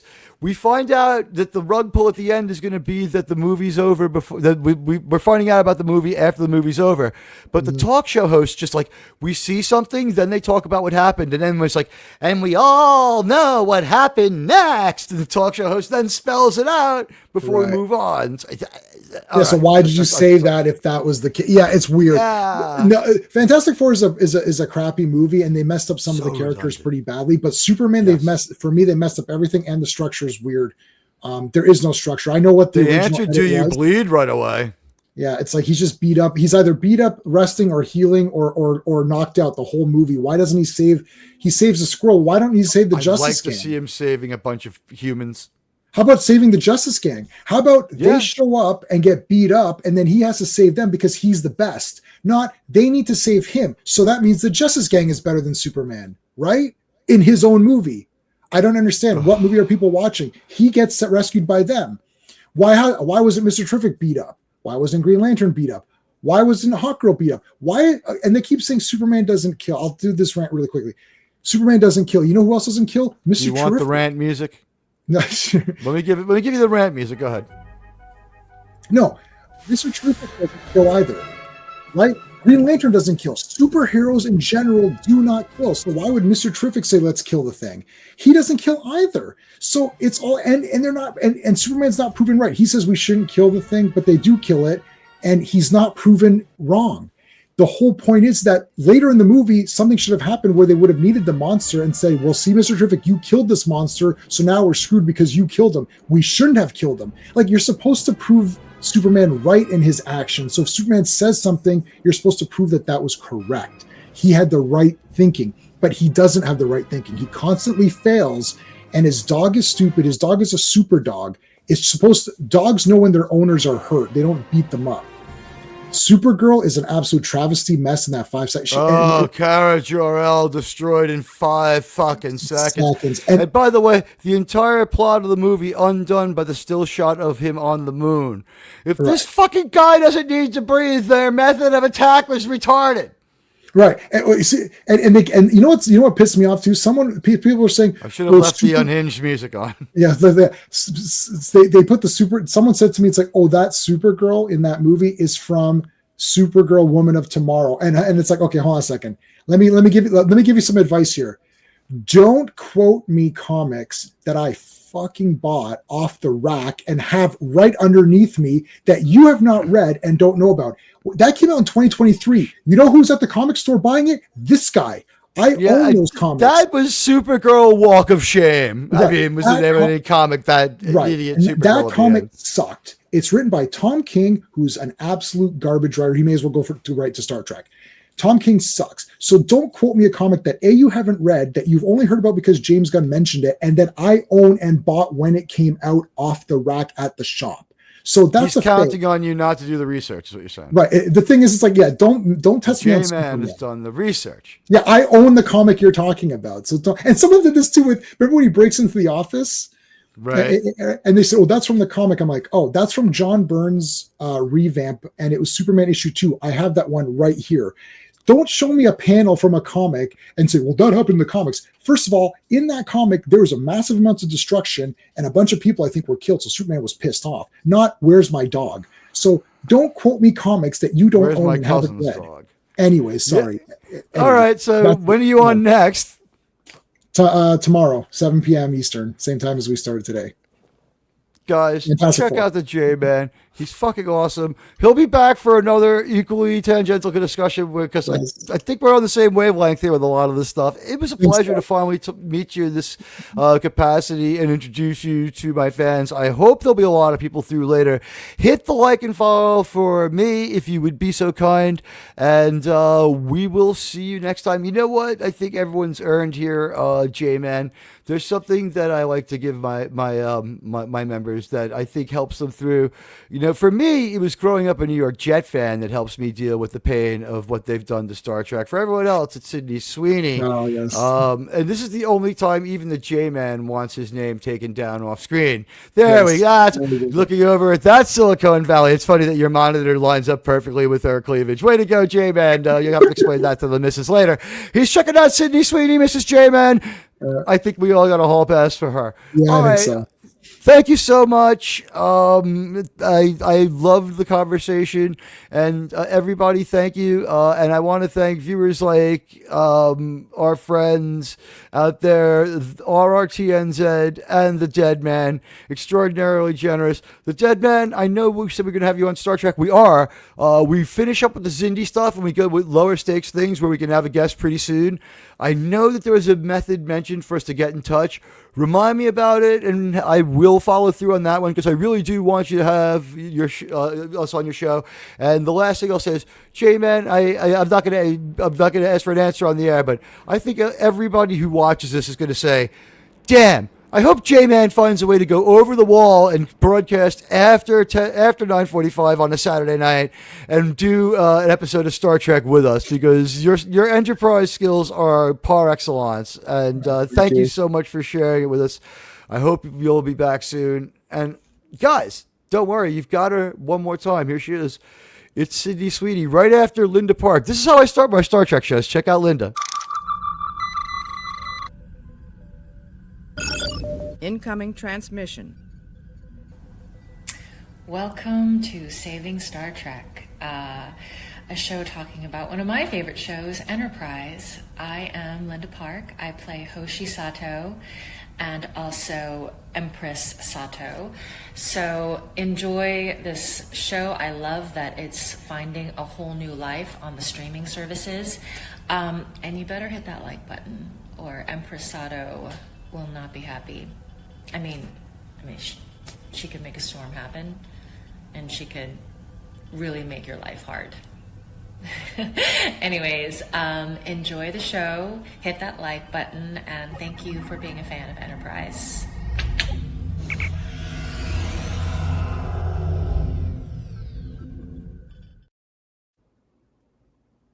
That's awesome.